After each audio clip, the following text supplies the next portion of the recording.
The Falls Count Everywhere podcast would like to mention our friends at the following. For the most intriguing wrestling stories and info on independent shows in multiple regions, nobody does it like We Talk Wrestling. Subscribe to Facebook's #1 interactive community for professional wrestling today. Pro wrestling on Tuesdays are a blast with the Wrestle Talk podcast. Join the entire crew every Tuesday at 7 p.m. as they bring their takes on the major circuits, showcase interviews with various indie stars, and news on the #1 fantasy wrestling promotion, the FWWC. Visit them at facebook.com/WrestleTalkPodcast and at WrestleTalkCast on YouTube and X. All of us here show appreciation and love to our first responders, military, and volunteers that help our nation as well as protect and serve us every day. Thank you for all you do. Get ready for episode number 170 of the Falls Count Everywhere podcast. As Rough Cut, Rick Ruby, and the Gem City Mouth, Zmiz look back at the pivotal events this past week leading up to TNA's Turning Point and Survivor Series WarGames, and take a look back at the highly anticipated matchup determining the future of SICW.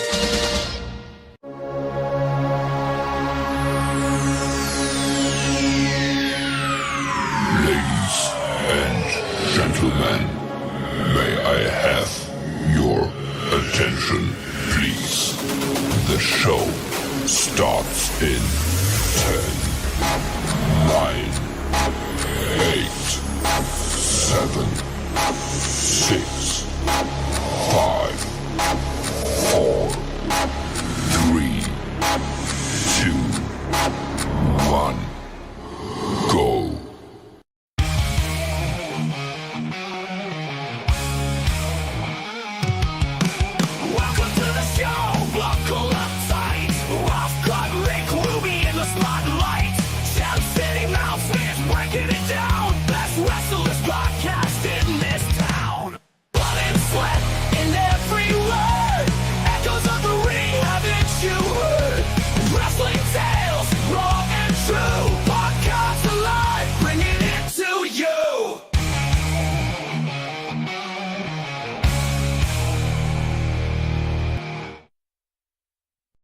Good evening, everybody. We're here live once again. We are tired, but we are still ready to party, everybody.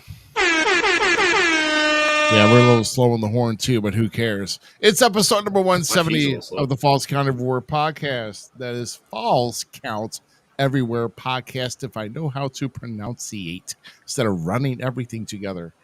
As much as I like to hurry up and get things done, we've been having such a very, very busy week for both of us, but we are here. And, of course, I am Rough Cut Rick Ruby here with me, as always, the Gem City Mouse and Miz. Z, we've been having such busy weeks, my friend. And truth be told, I've actually told somebody where I was last night, but like, you know what? I had a really busy week. I got a lot going on this upcoming week, and I really strained myself out. I think I really need to take a night off. But then the whole week of wrestling, it's just, for some reason, just the wrestling that we cover doesn't want to slow down, and we need to kind of bring some things up. And it's like, crap. All right, so here we are doing an episode. I've decided, like, literally, well, we decided this afternoon, like, okay, we're going live. Okay, so good, fine. We'll get something together. We got something together, and now here we are. Oh, man, but how are you holding up, man? Doing good. Just finished Full Gear before we came on the air. Had its highs and lows. But you know, it is what it is. It was a good show all around. I don't know if Dustin's taken too many bumps to the head, but I still don't agree with you with what you said on no, not Dustin Vaughn, Dustin Rhodes. Oh, Dustin Rhodes. He tweeted out that AEW does the best pay-per-views. I mean, actually, no, he's right. He's right, because WWE's PLEs now. Right. I guess we got to get technical now, since it's premium live events with WWE, since and all the other streaming platforms, and of course, probably once they go to the N brand. I enjoyed. We'll get more into AEW a little bit with Full Gear. I enjoyed it, but overbooking like usual. That is the name of the game. I mean, that seems to be the big problem with them. They just don't realize that you're giving them too much to try to absorb. And I don't know if you're just trying to squeeze every dollar you're getting out of these guys, which we can even talk about upcoming changes possibly for AEW. That's been posted on several news outlets about what AEW is going to be doing in 2025. But we can get to that toward the later part of our show. That's fine. That's not really on our really important docket, that is. But if you're watching the show right now, make sure that you're sharing that show, making sure that you're following us. And if you need us to find us everywhere that we're at, once again, that QR code in the top left-hand corner of your screen will take you to everywhere that we're at. And of course, before we get into that, I know you had a busy week. I've had a busy week, and wanted to mention this here real quick while I could, because it's kind of funny, because I'm sure probably you growing up, you wanted to, when we come to TV watching, when we grew up, right? I mean, besides cartoons, whatever, I'm sure you were probably mainly on cartoons a lot while you were growing up, right? Well, Still am.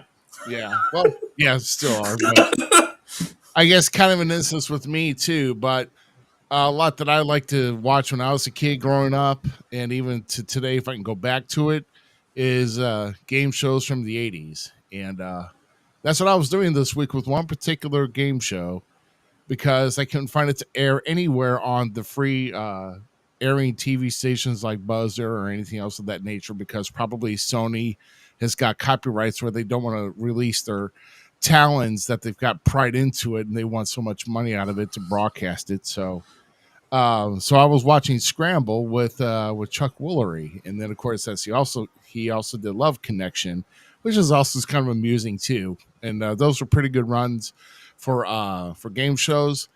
And come to find out today that I see on the news on TMZ that Chuck Woolery actually passed away yesterday. Oh, and I'm dude. like, what the heck was that about, man? I watched it. I mean, he was 83 years old. He was really good. He lived a really good life. Really, he was really good stand-up guy. And it just, he is very, very lighthearted. He could, joke with. And Chuck was a really good guy. And, he was in the National TV Game Show Hall of Fame. And, so it's kind of I didn't even know that was a thing. Yeah.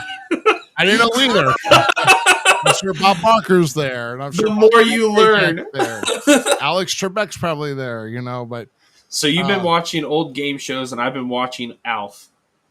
Hey, you know what? The 80s. That's 80s.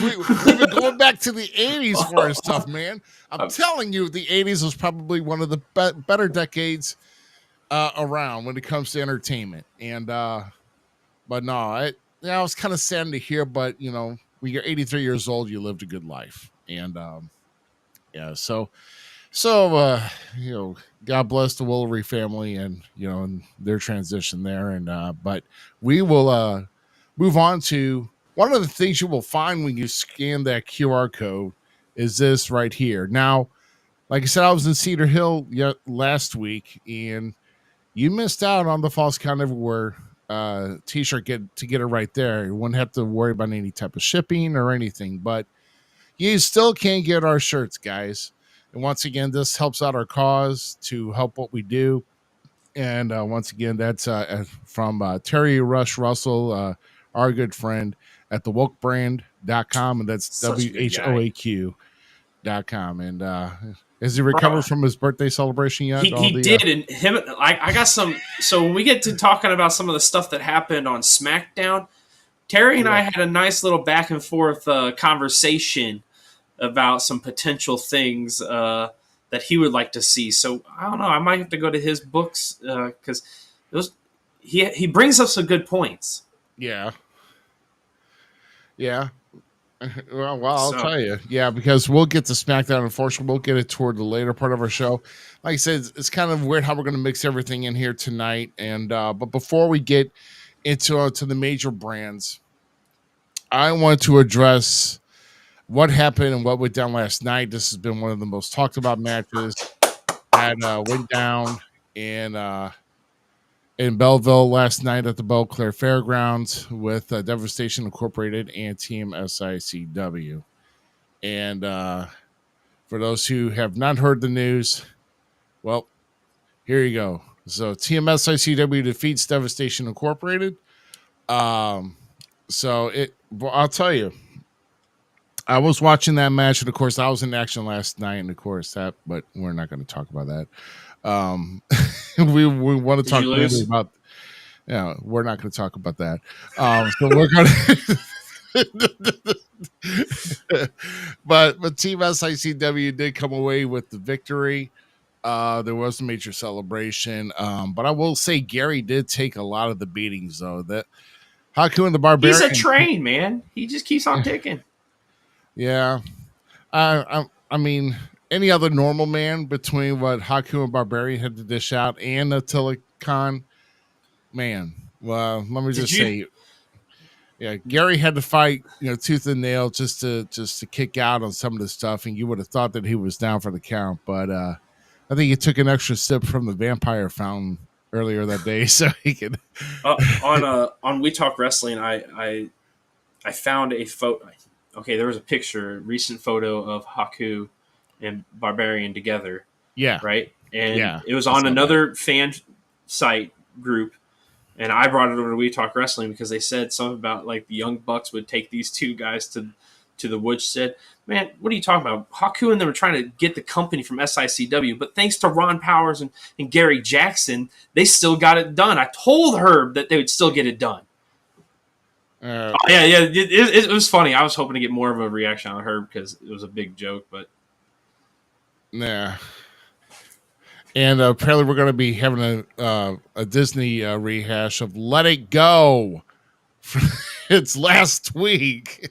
Say that Gary should have won the match. Be like Galson, let it go, woman. Hey, Gary won. It is what it is. Who got the pinfall? No, well, I got the win by not you, because you lost this week. I'm talking about the great SICW victory over Devastation Incorporation. Yeah, so it's real interesting.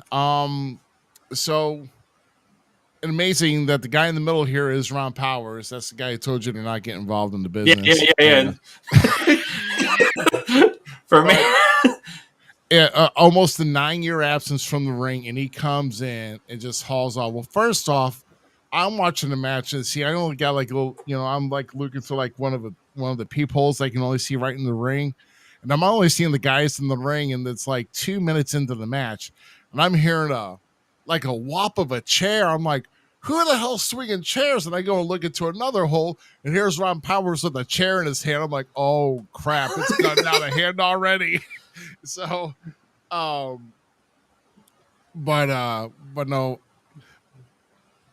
it's interesting how this played out. Let's just say that somebody who was watching in the back the entire time that was there decided to intervene himself, and try to spike Ron Powers with the golden spike, and it was Mr. Travis Cook who ran out.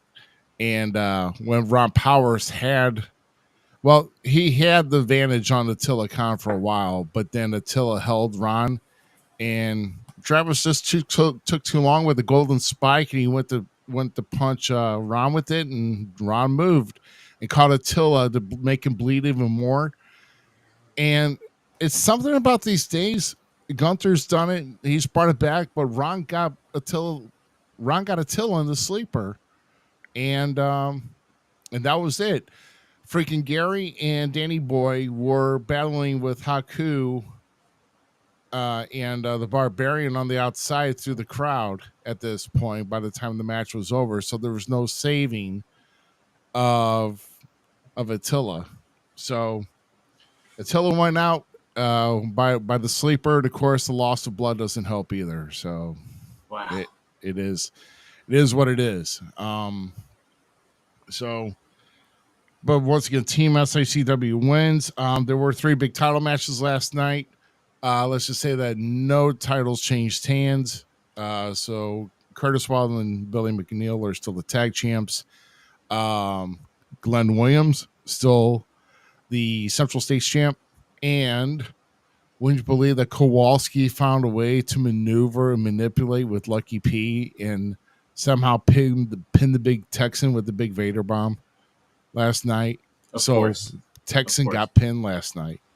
So, so no title changes, but this, I mean, at the end, I'm sure it was probably the end. And I'll have to say, man, I mean, I will have to say that I respect, and I was kind of rooting for SICW, and here's why. Because Stephen E. didn't, I mean, there was like several, I've heard, and this is unverified news from a meeting, that some guys' names were like running as far as like a Devastation Corporate wanted to be part of in case if they did win. My name was brought up, and then they just didn't have any interest in my name. So it's like, okay, well, if you don't have any interest in me, then I have no interest in you winning. So, yeah, I got to look out for my own. And Herb has, from all this time here of over the 3 years I've done with SICW, he's been respectful and bringing me, booking me on these shows, telling me to show up. So he's a good man. So, I mean, so with that alone, sorry, I was rooting for SICW because Stephen E., because he was going to get rid of Dr. Drew, the announcer, some of the other workers around there. They were just, you can't get rid of Dr. Drew? He was going to get rid of Dr. Drew if he won. Or female Drew. Like Glenn says, you can't get rid of Drew or female Drew. Oh, yeah. That's he called Drew Mr. Destiny because it's dude. Glenn cracks. I'm sorry. Glenn cracks me up. That's oh no. That's my dude in SICW. Bobby D, I still love you. You're still the guy too. But I don't know. Glenn's doing too much now, and I dig it. Yeah. When she called the poor woman female Drew, I was like, Glenn, really, man? Stuff was funny. Oh, well, I think you picked the right side of the fence, and maybe you've changed your negative bad guy ways. Well, we can go to a better future. Well, see, the thing is, there's a difference between playing dirty and taking dirty money. Yeah, but you keep losing, so you got to change the game some point, bro. Just saying, just throwing it out there. I still love you. You're not a bad guy to me. Let's show everybody else that you're not a bad guy. I am not a bad guy. It's just I tend to play a different game that somebody else prefers. I prefer not to play. So, I mean, that's just... I mean, it's the way it is. And, a good thumb in the eye is deserved every once in a while. I don't care what the rest says. Oh, yeah. I mean, I just some faces are just too, they just need a good clawing, just go in and just rake it, I'm still disappointed there's not more wedgies in wrestling. Oh, my gosh, no. I'm still thinking about that meme I showed last week where the guy had had the guy's head in his trunks, that's about that was goofy. Oh yeah. Yeah, that was a joke, by the way, just so you know, internet. Don't come at me. Don't want more wedgies in wrestling. It was literally a complete. Yeah, we've we got over the Joey Ryan experience. Let's just move on for that. That's bad enough. Let's just move on for that, dude, please. Joey Ryan was the bomb. Oh my gosh, yeah, that's yeah.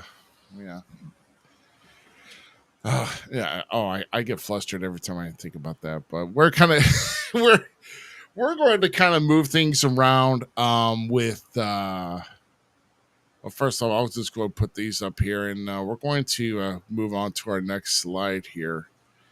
And couple things that we're running across the NXT results here. With the we've had some Iron Survivor qualifying matches here. The one I didn't put up here, of course, Nathan Frazier was 6 of us. Yeah, he defeated against Eddie Thor. But what if some of these tag teams just want to freaking duke it out and battle each other? You think that there's got to be, there's got to be some type of match that's going to be coming up for Deadline. that's going to involve these 4 teams, because I mean, you know that Frazier's not going to be involved in a tag match because Frazier did win. So, and then we found out that Axiom is actually battling Ethan Page next week. Yeah, Axiom's going in. I wonder if Nathan's going to interfere so Axiom doesn't. I really want to see a heel Axiom. I want to see a bad guy Axiom hit the ground. So, like, I like these two. I like these two a lot. I prefer who Axiom used to be under the mask, but I'll deal with Axiom because I still like the wrestler. And if you don't know, you don't know. Then that's all you need.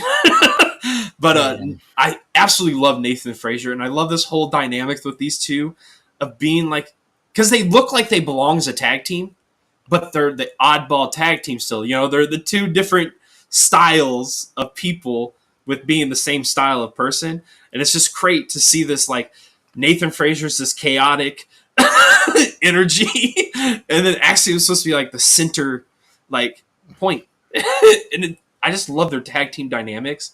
So I personally don't want to see them break up, but they're gonna lose those titles because they're splitting themselves divided tenfold, man.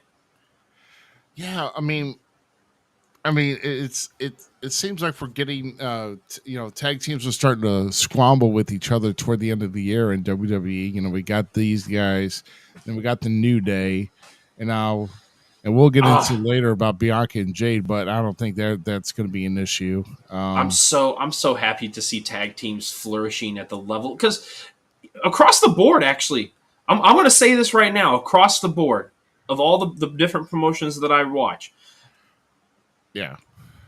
Almost everybody's tag team division is really getting some love right now and getting some push and some sprinkles, and I'm pretty happy about that, period.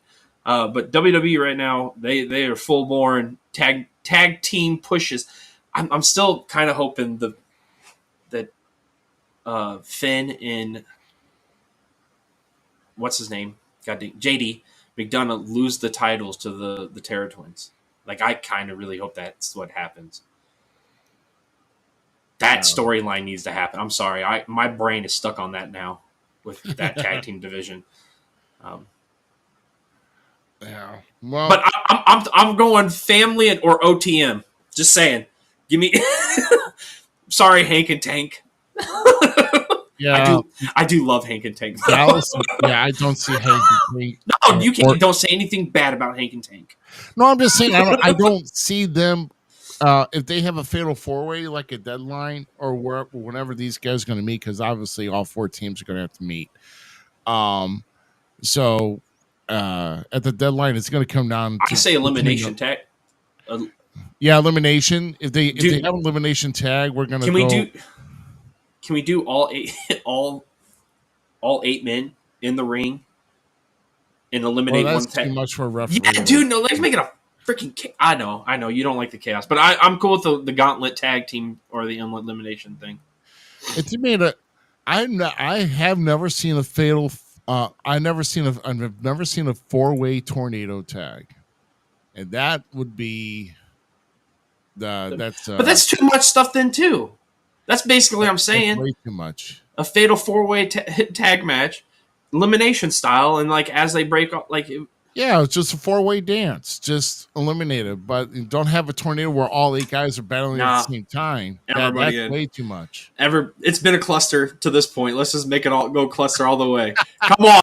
They've been battling each other like that. Why not give them the match they want and let them go at it and see what tag team comes up on top? It's like a dog. Oh, they could call it the dog pound. They could bring back the dog pound match. Leave me alone. I'm in enjoyment trying to sidearm book. But no, I'm going OTM or family. I'm going OT or family. Just saying. I think it should come down between those two. I think OTM should get their. I think they should get their shot. I truly do. I want to see what those guys can really do. Like if you watch on, I think they had a tag team match once on NXT Level Up, and I just happened to like tune in for shits and giggles, right? I was like, why are these guys not being like pushed more? Because they're awesome, and it's the D'Angelo family. I love everything that whole group does, so they can do no wrong at this point with me in NXT. or probably on the main roster. But Yeah. So unfortunately, yeah, this is the first women's one that we're yeah, and that looking at here. stupid, dirty Lola Vice had to come out and bother Oh gosh, Miss Parker put you in the past, bro. Get to the back. Get to the back of the bus. This is going to be one of the Lola Vice to start come out here with this brick now. So it's I don't know. Austin, I have no idea. Don't ask me. I'm not. I don't think what he said. But no, if you look at that bottom left-hand corner of that picture, you see Lola Vice there with the freaking brick. And like, oh, I'm going to hit you with this brick. And what are you going to do like about her. it? I don't like her. Yeah, get your red brick, chalk piece of chalk out of here. That's bullcrap, Yeah, it's a big piece of chalk, is what it is. That's whatever. I'm okay. Yeah, Lola Vice and her brick. I don't know. She keeps up with her dumb stuff. She's going to fall in that same category I got for Mercedes Monet. So let's just drop the brake, stop shaking your butt, and start not being. Give us something to watch other than you. Yeah, dude, that's the whole reason I can't. Like, she just get her off my screen. She annoys me. There's talent there. Like she's good in the ring. Stop the goofy stuff. Yeah, just that's fine. Okay, we know you're related to Cuban Pete with the Cuban beat. So I mean, who cares? It's. But Miss Parker, man, getting that loss. That I know. To Stephanie. But honestly, one of these two had to lose, and these are like two of my. I have a lot of favorites in NXT, and I hate NXT. Like, yeah, we have there's a small roster of the women. We're like, no, you're bad. Yeah. So unfortunately Jada lost, Vakura advances, and of course also one of my new favorites too. There's something about Zarya, bro. The person that she's beating up is one of my favorites too. I know, right? What are you talking about? It's just, that's what I'm just saying. There's I got a lot of favorites on that roster, Yeah, I absolutely love how deep the female roster on NXT is, and Zarya is one of. I can't wait to see these women really the gears to start to hit, and the bangers that are about to be produced by these women that we see in NXT right now is going to be stupid. Oh, I know. I'm just going to give A+ all around. Be like Meltzer. Well, you give grades. Meltzer gives stars, okay? You get an A+. I'm going to give this match 9 stars. Jeez. Oh, yeah. Meltzer's one of a kind. Please don't duplicate him. We've already had enough. You know what? I know we're talking about in NXT right now, and right now there's not a place for them at this moment, like at this right moment. Right. But there's a duo that is starting to take my heart by storm, and that is Spitfire over there in TNA. Right. Those two women, I'm all for. Yeah, Jody Thread Danielle. Dude, yeah. I love those two. They're really starting to they're starting to push the gears. I'm like, all right, bring them over whenever they're ready. Like whenever the spot feels, loosens up to we can. Yeah. Because that would be a great tag team in the NXT women's division. Yeah, I don't know. It's something we'll touch on. We'll probably touch on later. It's just I don't know.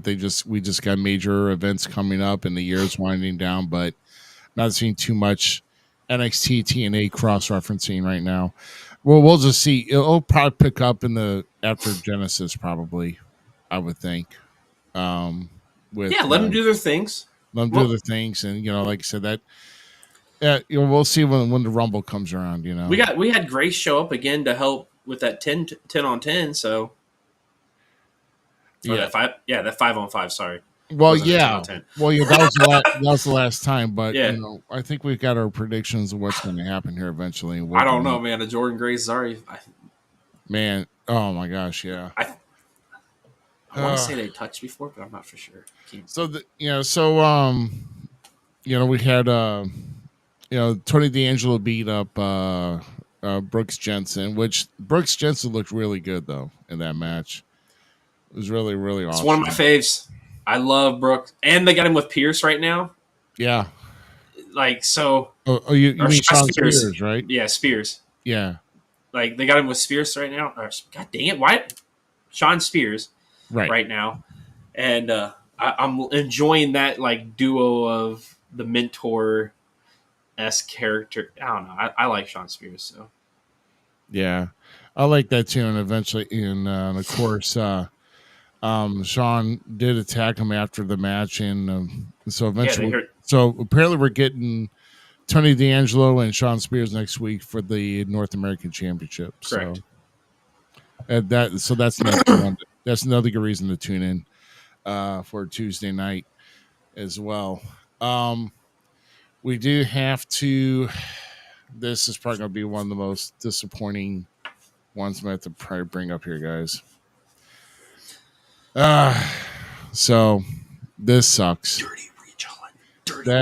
I mean, gosh. You Rich. Yeah, so Rich Holland, I had a bad feeling about this. If you can see in the background all the Chase U shirts and everything else, and now, it kind of makes you wonder what happens from here, bro. Where does everybody in Chase U go? Do they go off on their own? Do they still fight? Do they still wear their gear and just tell Rich, F you? And yeah, they can reform and just call Chase FU, and yes, actually. and show up at deadline. Oh my God! Wait a minute. Time out.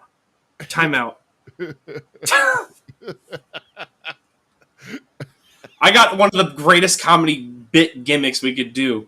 What if John Cena became the professor, the doctor of thugonomics, and he Chase FU? Could we have? No, that's stupid. I just, dude, I would love to see Chase U survive somehow as a unit because I love the group. I don't understand why we're breaking this group up.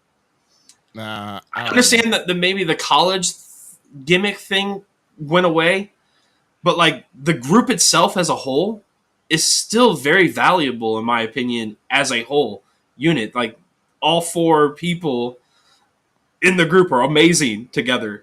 Why are we stopping these guys being amazing together?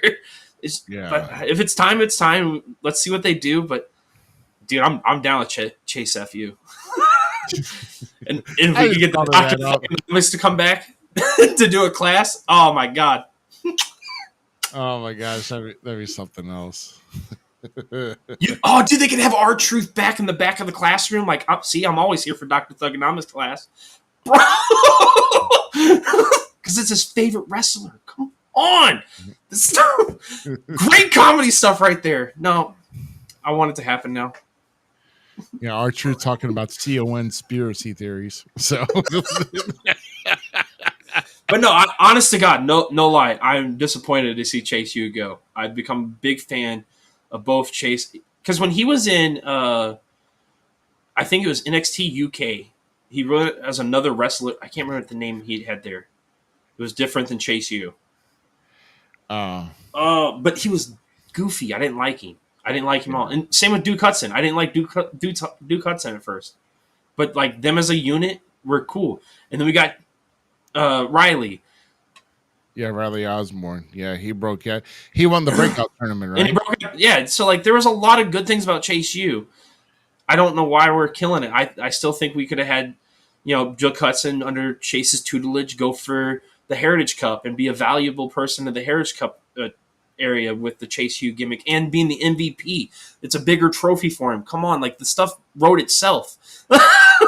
In all honesty, like there's so many ways we could have went with this, and I don't know. They were just such a great underdog crew, dude.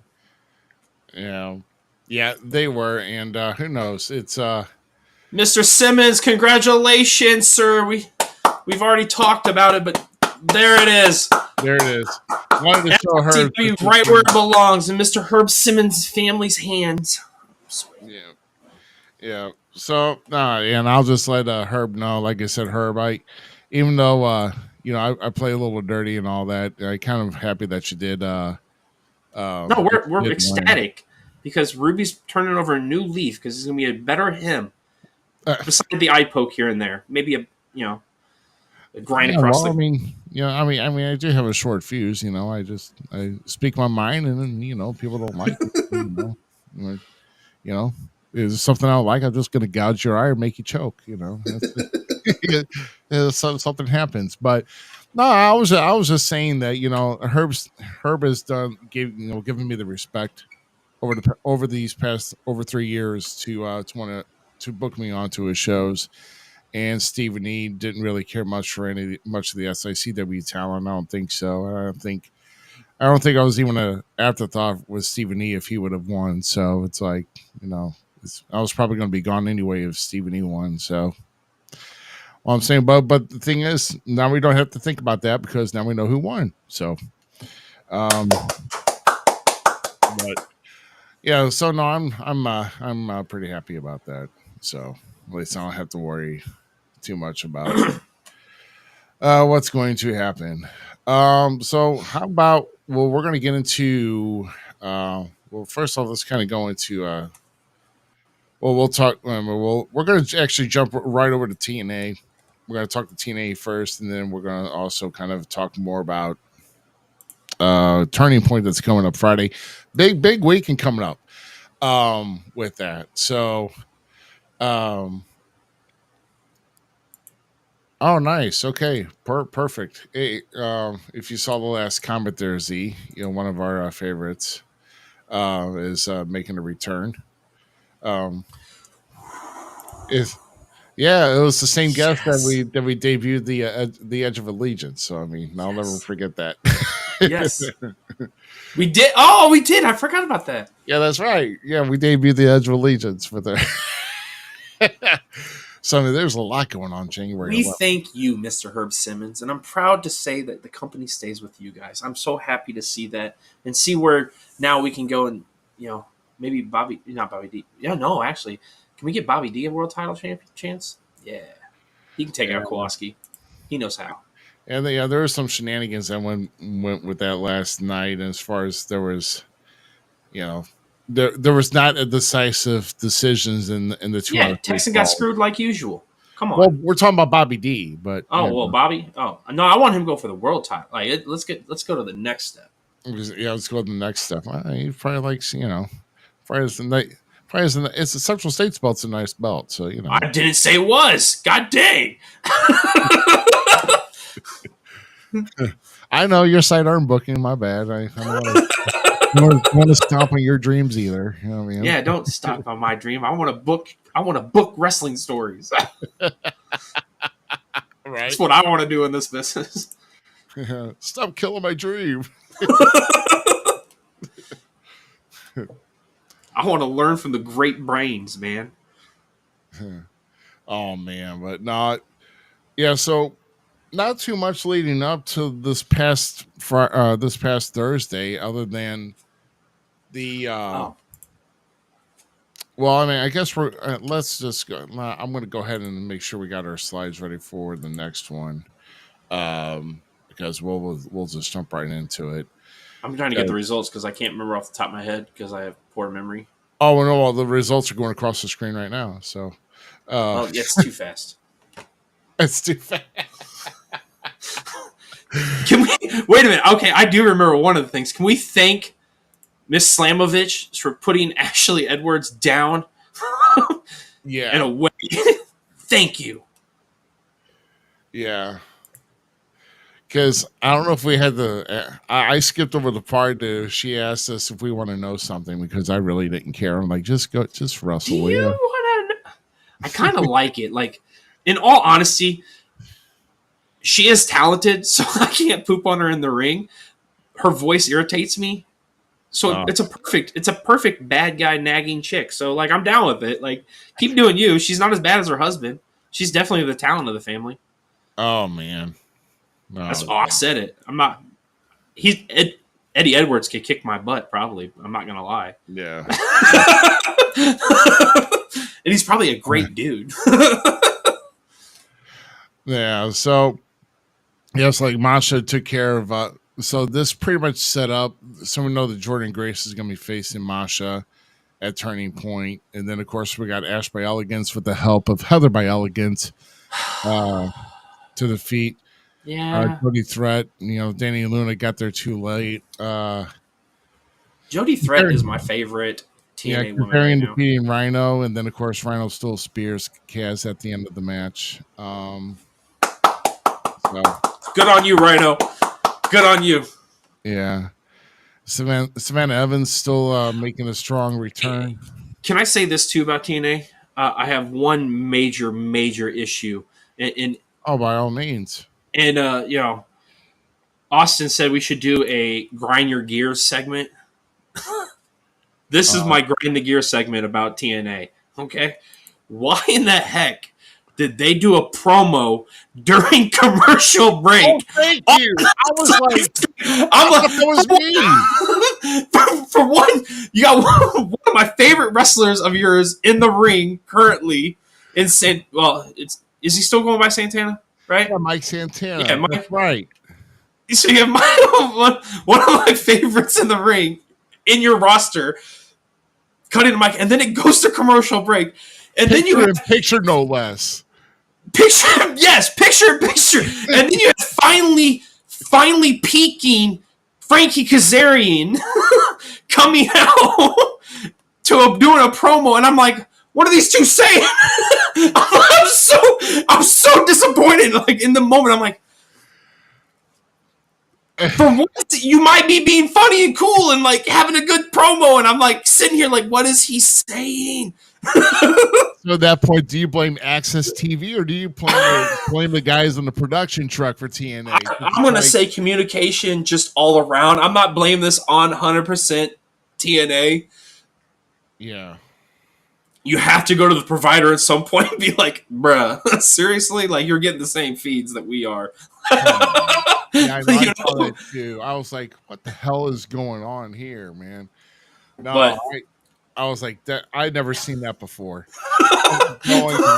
going to commercial in the middle of a promo. It's like, I love TNA and I love whatever, they're doing great stuff. Joe Hendry's still, a crowd pops every time. I can't believe I'm going to say it. Hardy's and Ace Austin were actually enjoyably fun for me to watch.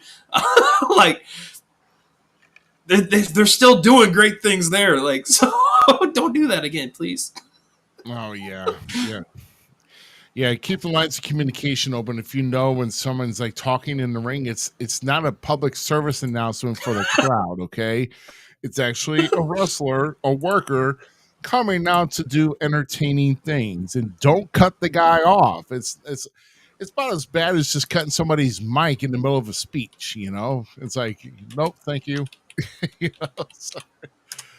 Oh my God, yeah. So yeah, and you mentioned Joe Hendry. And we're also going to talk about some other things that regards to the TNA, like some of the some of the segments or the vignettes that were shown, and we'll get to that. But let's go and talk about some of the main things on the card. And I think did I put the card up here? I don't think I did, but I don't know.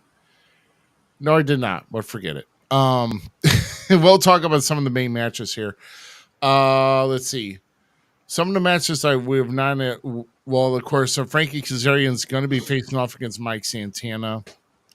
Moose defending the X Division Championship against the Laredo Kid, which I don't understand. The Laredo Kid doesn't seem to really get that much momentum as of late.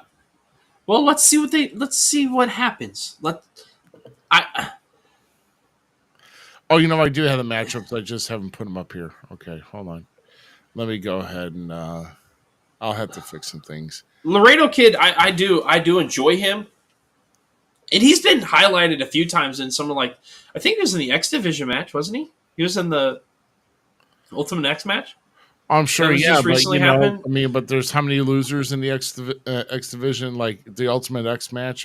That's very rare one to to do. So Look at this. My man, Scene Nick. How you doing, sir? oh my gosh, yeah. Hey, see Nick, what's going on, bud? Man, yeah, I've it's been a while since we heard from C Nick. Of course, one of our previous guests on the show. Give us So a good call. Like, you seeing want to Nick. come out on the show again? Loved having you. Talk about Oh what's going my on god! now. So he's actually going to be January 11th from Midwest Wrestling Coalition. Okay, Yeah. So so that's gonna as the weeks upcoming here, we're going to be getting more about the Midwest Wrestling Coalition. Of course, they're going to be around the St. Louis area. They're going to be in Wood River, Illinois, which is not too far. It's technically, I needed coffee already. So it is part of the St. Louis area, but I am going to be booked to go to be somewhere else, though. But we will be talking about the Midwest Wrestling Coalition, and we may even have we'll try to see if we can get one of the guests maybe that are coming up. I don't know. Who knows? We might one of the big matchups here because while I'm getting this put up here, there's already been some match announcements already made. Lilith Khan is actually going to be going for the inaugural Women's Championship against Maddie Monarch. Can you imagine? Wow. A woman who's 6'5" facing off against Oh someone my who's god, 4 that's a foot giant versus. Oh my god, that's a giant versus Goliath matchup That's right there. the female version of Rey Mysterio Oh versus my Big Show. gosh, I want to actually, dude. I want to see that match. I'm not gonna lie. Oh, That match right there sells itself in my opinion. I haven't even heard the rest of the card. Oh, yeah. Well, if there's any way to get Brandon Beretta, because Brandon Beretta is going for the inaugural heavyweight championship. No. And actually, Midwest Wrestling Coalition is working with SICW to make sure they're not booking on each other's dates. Right. No. So you never know. You never know. So we got the let me go ahead and see if I can. Whoops. Brandon Beretta was just on NWA. Yeah. Thing. Yeah. I mean, like I said, he's doing big things here. And that's why, at least if I get a chance That was actually a really good match, too. Yeah. Who knows? I mean, I may get a chance to speak with him, and who knows? That may be our first guest of the year. When we come back, who knows? We might. Awesome. That would be good because I can get him to break. This match is going to be just a slobber knocker match. Yeah, but let's talk about this Turkey Bowl match. And I find something that's ironic here because ACW had their show in Cedar Hill, and like the first match was there was actually a turkey suit that was actually in possession of the promoter, the searcher, and Jake B. Rich actually had to wear it because he lost his title match against Justin Main Event, and he had to be the turkey for the turkey chops. So there's so here's what I would kind of put in this perspective for this match here. Who do you see taking the loss and wearing the turkey suit? The nerdy fanboy in me would love it be Brian Myers, just because I think he would sell it the best for like when it comes to the comedy aspect. Because like Brian Myers gets overlooked, in my opinion, a lot of times when it comes to his charisma and style in the ring. The dude was one of the when he was in WWE and he had the losing streak and stuff. Oh yeah. Don't look at that. That stuff was great. If we could have capitalized on it and had some fun with it, it would have been a blast. But the real thing, I kind of want to see Hammerstone be the one take the L because he's like the biggest of the guy. Or PCO would be funny. PCO's here to do anything. Yeah, we got to think of it. Yeah, I would love to see Hammerstone in it. But I would say either Hammerstone or Brian Myers. Hammerstone 1, Brian Myers 2. John Scott. I mean, what's John Schuyler going to do to be in a turkey suit? I mean, we already know he's already kind of the guy. I mean, yeah, he's part of the good hands, but it seems like he's on the bottom of that list. I don't want great tag team. It's a great tag team, but I don't think really anybody cares to see John Schuyler in a turkey. Haven't we seen Eric Young do something similar to this? Because it doesn't make sense. I mean, it would be ironic in the long term if it was Joe Hendry that gets the L because of Ryan Nemeth. Just saying. Oh man, I would hate to see Joe to be in that turkey suit, boy. No, let's give some. Dude, if they could really make Ryan Nemeth in TNA something, if they allow Ryan to literally become a thorn in the side of Joe Hendry now with the things. Yeah. And that his brother and the feud that's going on between Joe and Nick kind of means more. And like if Ryan then interferes and ruins the match again, and this kind of plays into, is Ziggler with JBL? I don't, there's things you could do to where it makes decent sense for Joe to lose the match via Ryan Nemeth's help. Yeah. At this point. So, like, you could throw that up, but, like, my whole heart says Hammerstone or Brian Myers is if there is a turkey suit. Well, they're saying that the loser is going to be in the turkey suit, so you have to kind of go by... Oh, they said that? They did say that. I must have missed that. I just thought it was like the Thanksgiving. We're having a turkey bowl and 6 men fighting. That's pretty much a turkey bowl, I guess.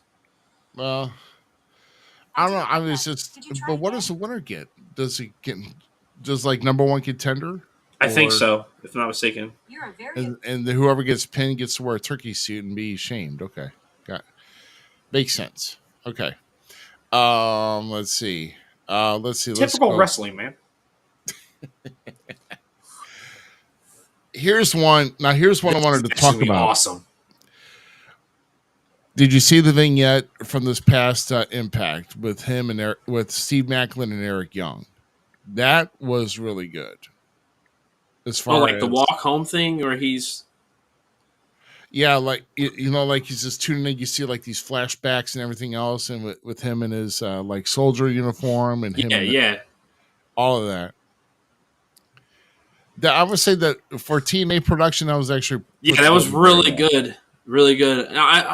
I love it because Macklin is one of those guys, and you and I talk about it here, and we always say at the beginning of the show we support our veterans in arms and all that kind of stuff. Like one of my buddies, I have two good friends, two very close friends of mine from high school that were military guys that went through the PTSD stuff, the breakdown afterwards, and all saw combat, through the Iraq War and all that kind of stuff, and but Macklin's character is kind of portraying that in this era, this healing factor of them kind of guys, and it's so cool to see in the story being told that because he's very open about some of his stuff. If you go listen or read his social media, or even like just some of the like podcasts that he's been on, he's talked about like some of his issues that he had coming back out of the military and then simulating back into regular society, all that kind of stuff. So, like, it's cool to see him healing all that through that beautiful, beautiful vignette story that TNA produced. Like that, besides the broken stuff that they did with production with Matt Hardy, I would have to agree with you. I think that's probably their best stuff. Yeah. Yeah, I would have to say it is. This match is going to be a banger. I can't wait to see these two go at it again. Oh man, yes. I mean, it's going to be, Josh Alexander had the advantage, and now, getting, but when you're up in that C4 spike, man, it's hard to get.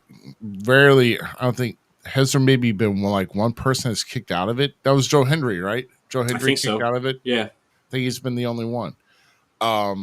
So that should be a great contest here. Now, I think this one here, like I said, we just mentioned it not too long ago. This one, I believe, is going to be the show stealer here. No pun intended to Nick Nemeth. But, yeah, 2 out of 3 falls now. It's Masha versus Jordan Grace. And I think, I mean, it's going to end up going to 3 falls, but I think Masha is going to be taking it, and I think Jordan is going to be off to do other things in wrestling after this. So, but I mean, even if that's the case, I mean, it's well deserved for Jordan Grace if she does go up to the big brand, or I should say the Chrome and Black brand. Right. that. I guess it's white and black. I don't know. My eyes are screwed It's up. white these and days. black. Or Right, white yeah. and is it? God dang it! Now you got me all messed up.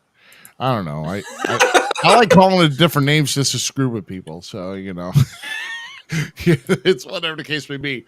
But I say it's I think it's gonna be Masha 1, Jordan 2, then Masha 3 on the falls. So Yeah, it's like chrome and black, silver and black. yeah. So I mean, this is gonna be, like I said, this is gonna be probably the contest that's gonna put the turning point on the map, in my opinion. So yeah, these girls are gonna really knock it out. They're gonna knock it out of the park. So but I really do think Jordan is it's going to be a good showcase on both of them. I mean, they've worked very well together that they've had in their matches in the past, and but I think at this point it's Jordan Grace is just not going to have enough, and Masha's going to pull it out. So this is Masha's time, and if Jordan wants to move on to bigger and better things, then Masha needs to progress with this title. So that's what it is. I think it's in good hands. Yeah, like I said, Jordan Grace is going to be more into NXT, I believe, in the very near future, and then eventually making another appearance in the Royal Rumble. I'm pretty sure of that. So, but we'll see. We'll see where that goes. But, I've said a lot here, and I think I kind of should. Well, like I said, I haven't heard from you what you think on this. I mean, you think It's the same thing. I'm putting all my chips on Mach. You think it's gonna be 2 straight falls, or it's gonna go to 3? It probably goes to 3. I don't see why you would not go to 3. Like, I don't know. It'd be something. I wouldn't expect the two automatic falls. Boom, done. Yeah, when it comes to Jordan Grace, I would say not. I would say not. All right. Slamovich could do it. I mean, not the finish she could, yeah. So, yeah. But no, I don't know. She has both these women really define what the TNA division of female wrestlers, the Knockouts division really is right now. And so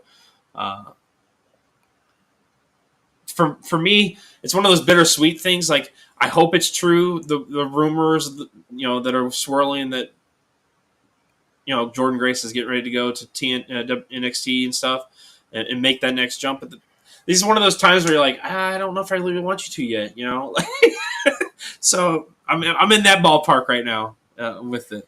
That's how my feelings are.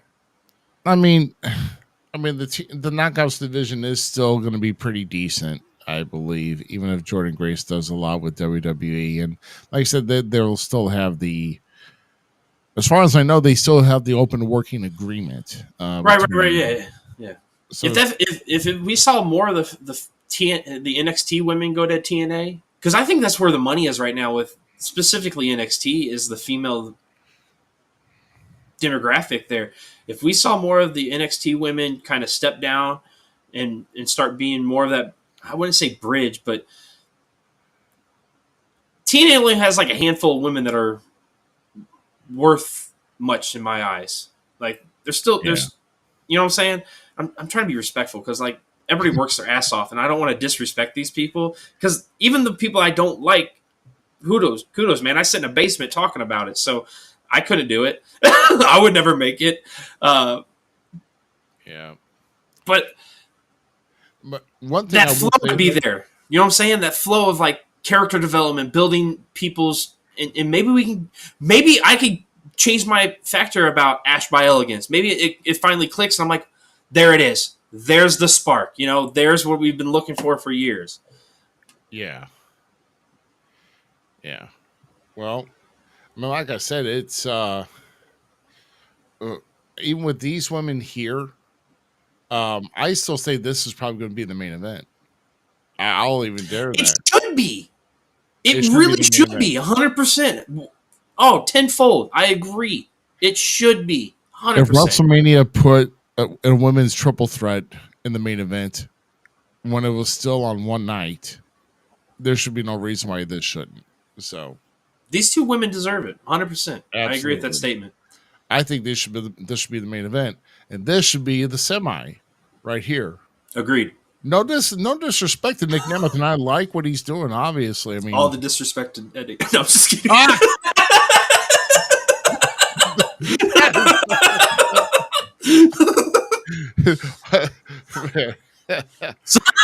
I saw a funny one, man. Like, yeah, I will have to say, this Eddie Edwards with the system has been my favorite Eddie Edwards.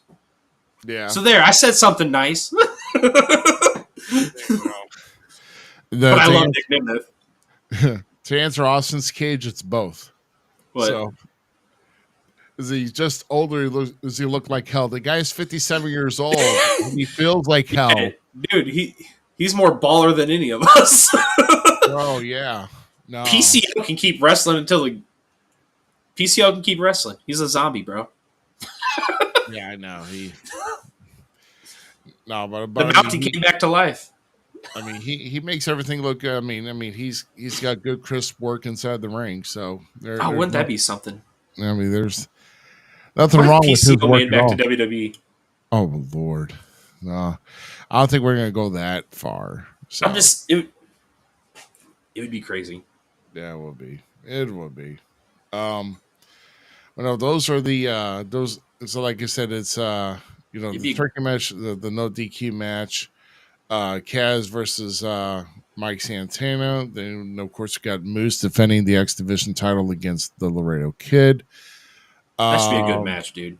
Yeah, no. So it's gonna be good. I think you might go. I'm gonna have to change my tune about Laredo Kid. I don't think he's gonna win. I think it's just like Moose's first victim kind of thing of the X Division. I'm really curious to see how this X Division run goes for Moose. Do we get a Samoa Joe style X Division run? Like, because how many big men have really been X Division champion? Not that many. To think about it, like it's been like Samoa Joe, Abyss. Yeah. You can't even say Kurt Angle, really. No, because Morgan never won it, did he? I mean, because he's agile. Yeah. So, like, it's not been very many big men that have won that X Division title. And Moose is a big dude. That he is. So I kind of want to see how his... Because in all honesty, Moose is built for that division when it comes to his explosiveness. Yeah. Yeah, I mean, I totally agree. So, I mean, yeah. And of course, we did mention, we didn't mention, but the 6-man tag of the Hardys and Ace Austin versus the Rascals and Kushida. Now, that's going to be... The Hardys are going to be the slowest ones in the match. So let's just say that. There's part of me I'm like, God dang it. Jeff's going to be like, give me a spot where I can gracefully fall, please. So fall into a crouton. Matt Hardy's words, not mine. Matt Hardy's words, not mine. They call him a crouton now, not a centon. That is funny though. Yes, he did. Matt Hardy did say that. I remember watching that too. I'm like, dude, I was laughing so hard. And then everybody, there's a thing that the internet does that I really truly like. Do you ever watch those videos of like wrestlers and it's like that, you know, the little sound effects when they hit each other? Oh yeah. I watched a montage, a 15-minute montage of croutons to that. It was the best thing ever. 15 minutes? Wow. There might have been little green trees involved in this experiment, but...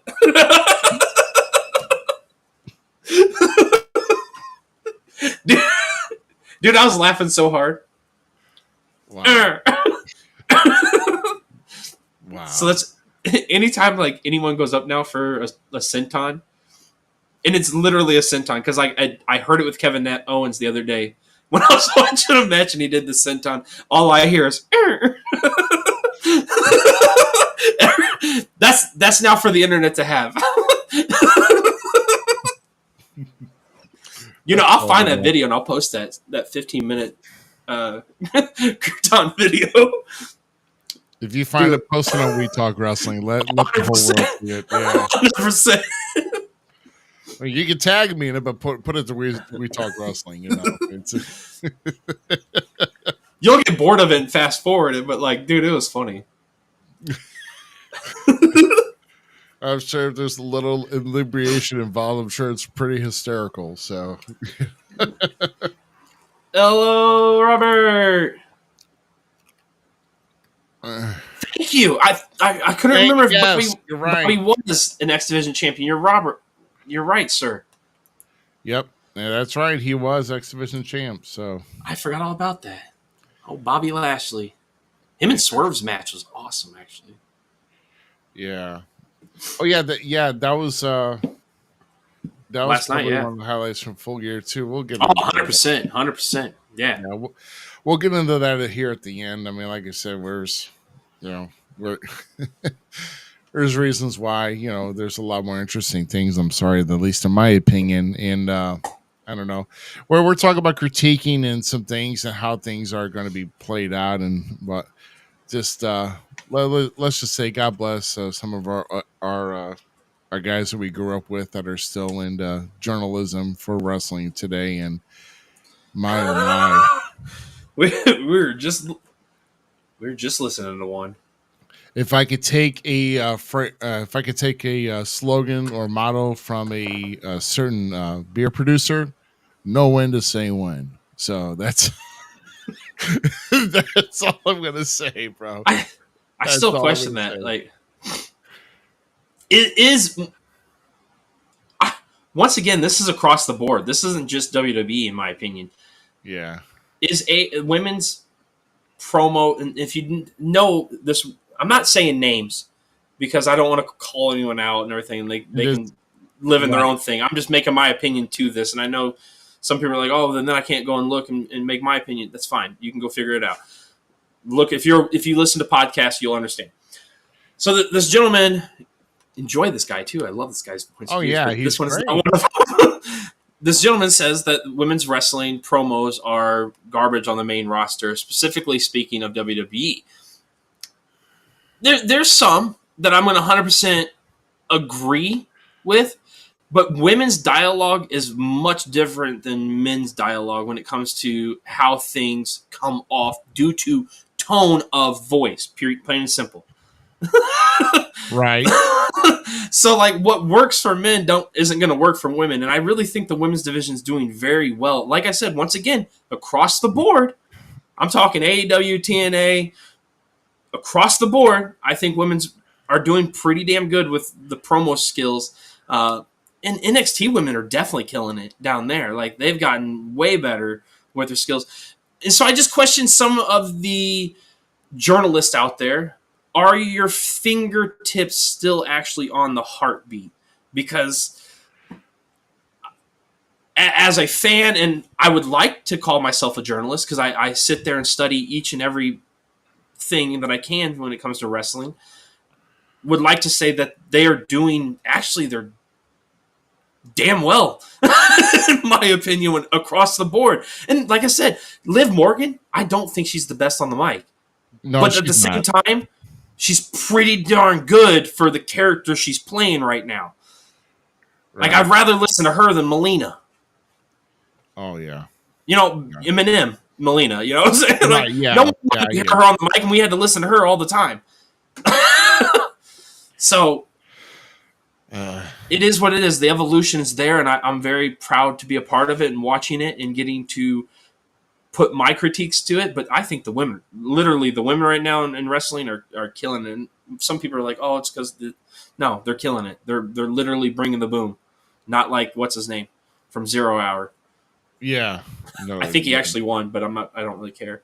No, if it's 0 Hour, I don't care. So, but no, yeah, we're talking about women and cutting promos. Let's do this right here. This was kind of a shocker with Mommy coming back and facing off against these women here with with Tiffy and Naya and Raquel and Liv, and I forgot about who was the fifth member. I can't see. I think Naya's blocking her. It's Raquel, Tiff. No, you know what? I'm probably I'm gonna cheat. Hold on a second. Johnny Gargano's wife. Oh, Candice LeRae. Thank you. Thank you. I was whiffing. I was whiffing too because you were whiffing. Yeah, Candice LeRae. Yeah. I can't wait. Like when you talk about some of my favorite female wrestlers currently in WWE, they're all right in the ring. When it comes to like the main roster thing, I'm Austin. I need you to do me a favor right now if you're still watching and listening.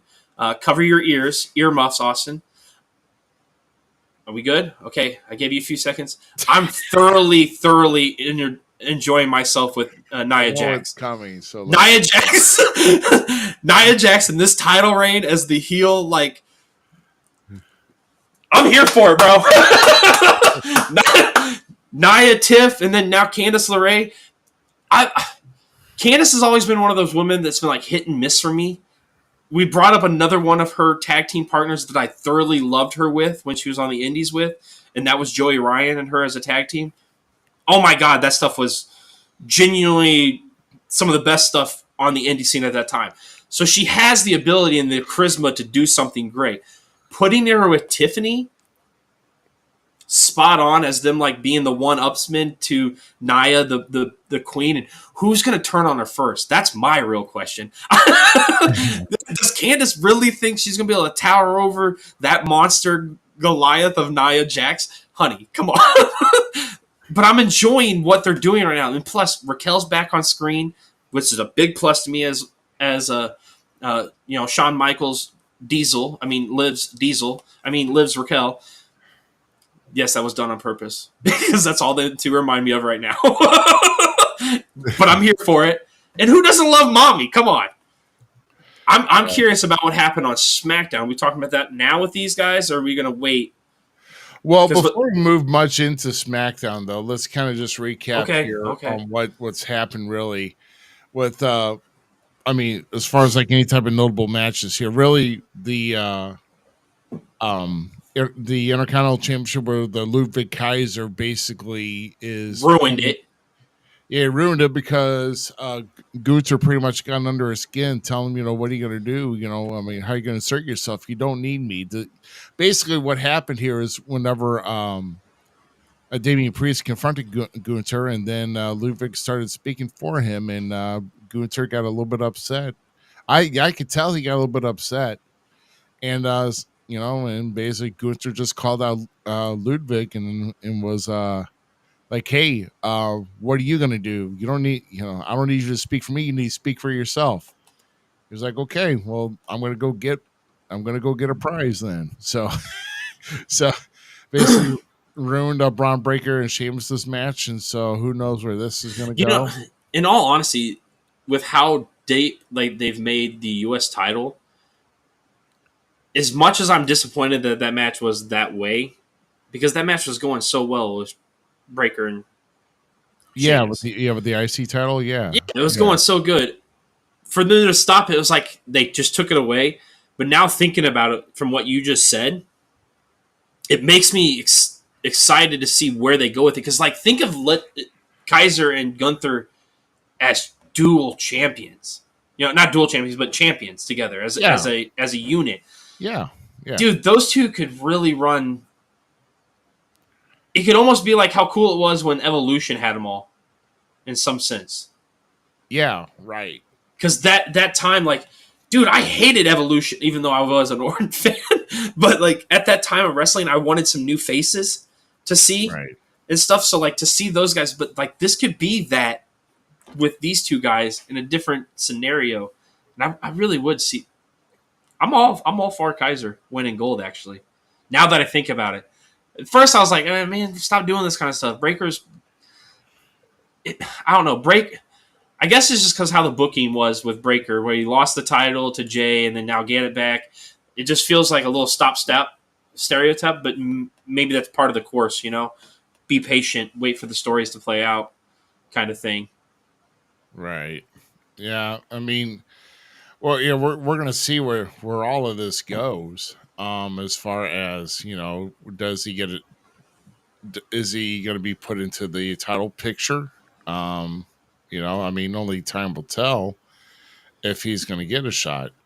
And you don't And have a better guy teaching some young guys to come up in the WWE brand as you do Sheamus. yeah,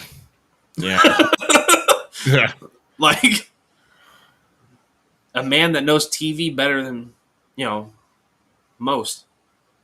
right, yeah. So so that's going to be interesting to see how that plays out. And then, of course, you have the Judgment Day getting a loss to who is it? It was the War Raiders. But yeah, it was Carlito and yeah, it's Carlito and Dominic. But I mean, how'd you like the segment in the back where where Finn goes up to Liv and like they're having the conversation and she's like, yeah, I got this. You go home, take it off, take it off, kind of thing. And then goes to Dom and started doing like the whole like propping him up, but like last week you were just dogging him. Right. So that didn't make any sense. It's fucking games, bro. I think what if JD brings back the demon? Oh, dude, that'd be cool, actually. JD summons the demon back. I mean, he calls for the demon and Finn comes out, or does he take the gimmick? No, he's the reason the demon finally comes back. Oh, okay. Because we're going to get to a point where the Judgment Day is no longer a thing. Like, people got to start to think that's a slow process right now. We're watching the burn, and I don't think anybody realizes we're watching the burn. Like, there's some people that are like, Finn's up to something. Finn's been playing because he's pooped on Carlito. He's pooped on Dom now. You know what I'm saying? Well, Austin's not here. I'm trying to keep it more PG. We got to keep it for his times when he comes on. So, but you know what I'm saying? Like, Finn's been playing this really sketchy, dirty game here lately that I don't think a lot of people are seeing. And then this week, JD, after everybody left the clubhouse, or like I think somebody else was over on the side, JD's like, hey, can I talk to you? Let's go. And they walked. Like, JD's going to be the reason. Oh, you think so? Yeah. You can only drink. Stop it. You're dumb. What did he say? He says Ruby new rule.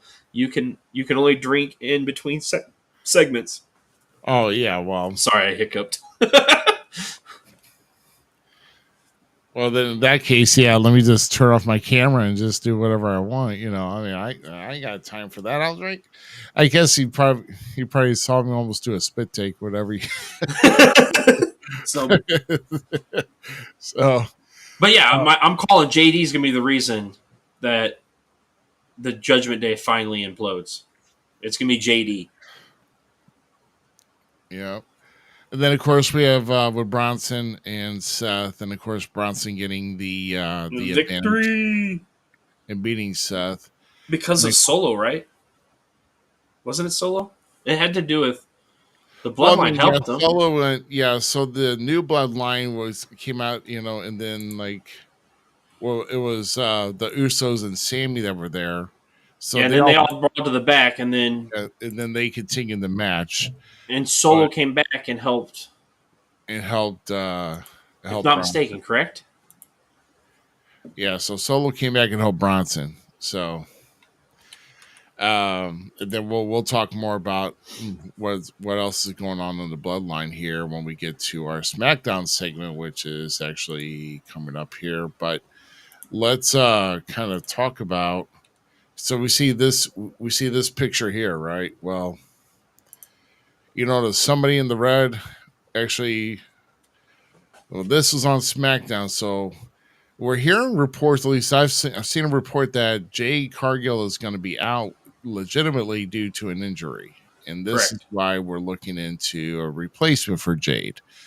And this is how this was played out. And so apparently Jade was found being pushed off the dock into a car that busted a windshield, and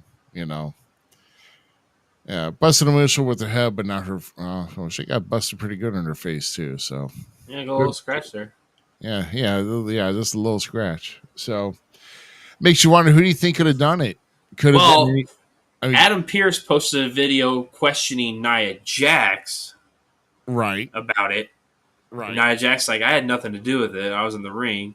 Nia Jax then went on Twitter pointing the blame at none other than Naomi. The Naomi? Yep. Oh my gosh. I think she's onto something.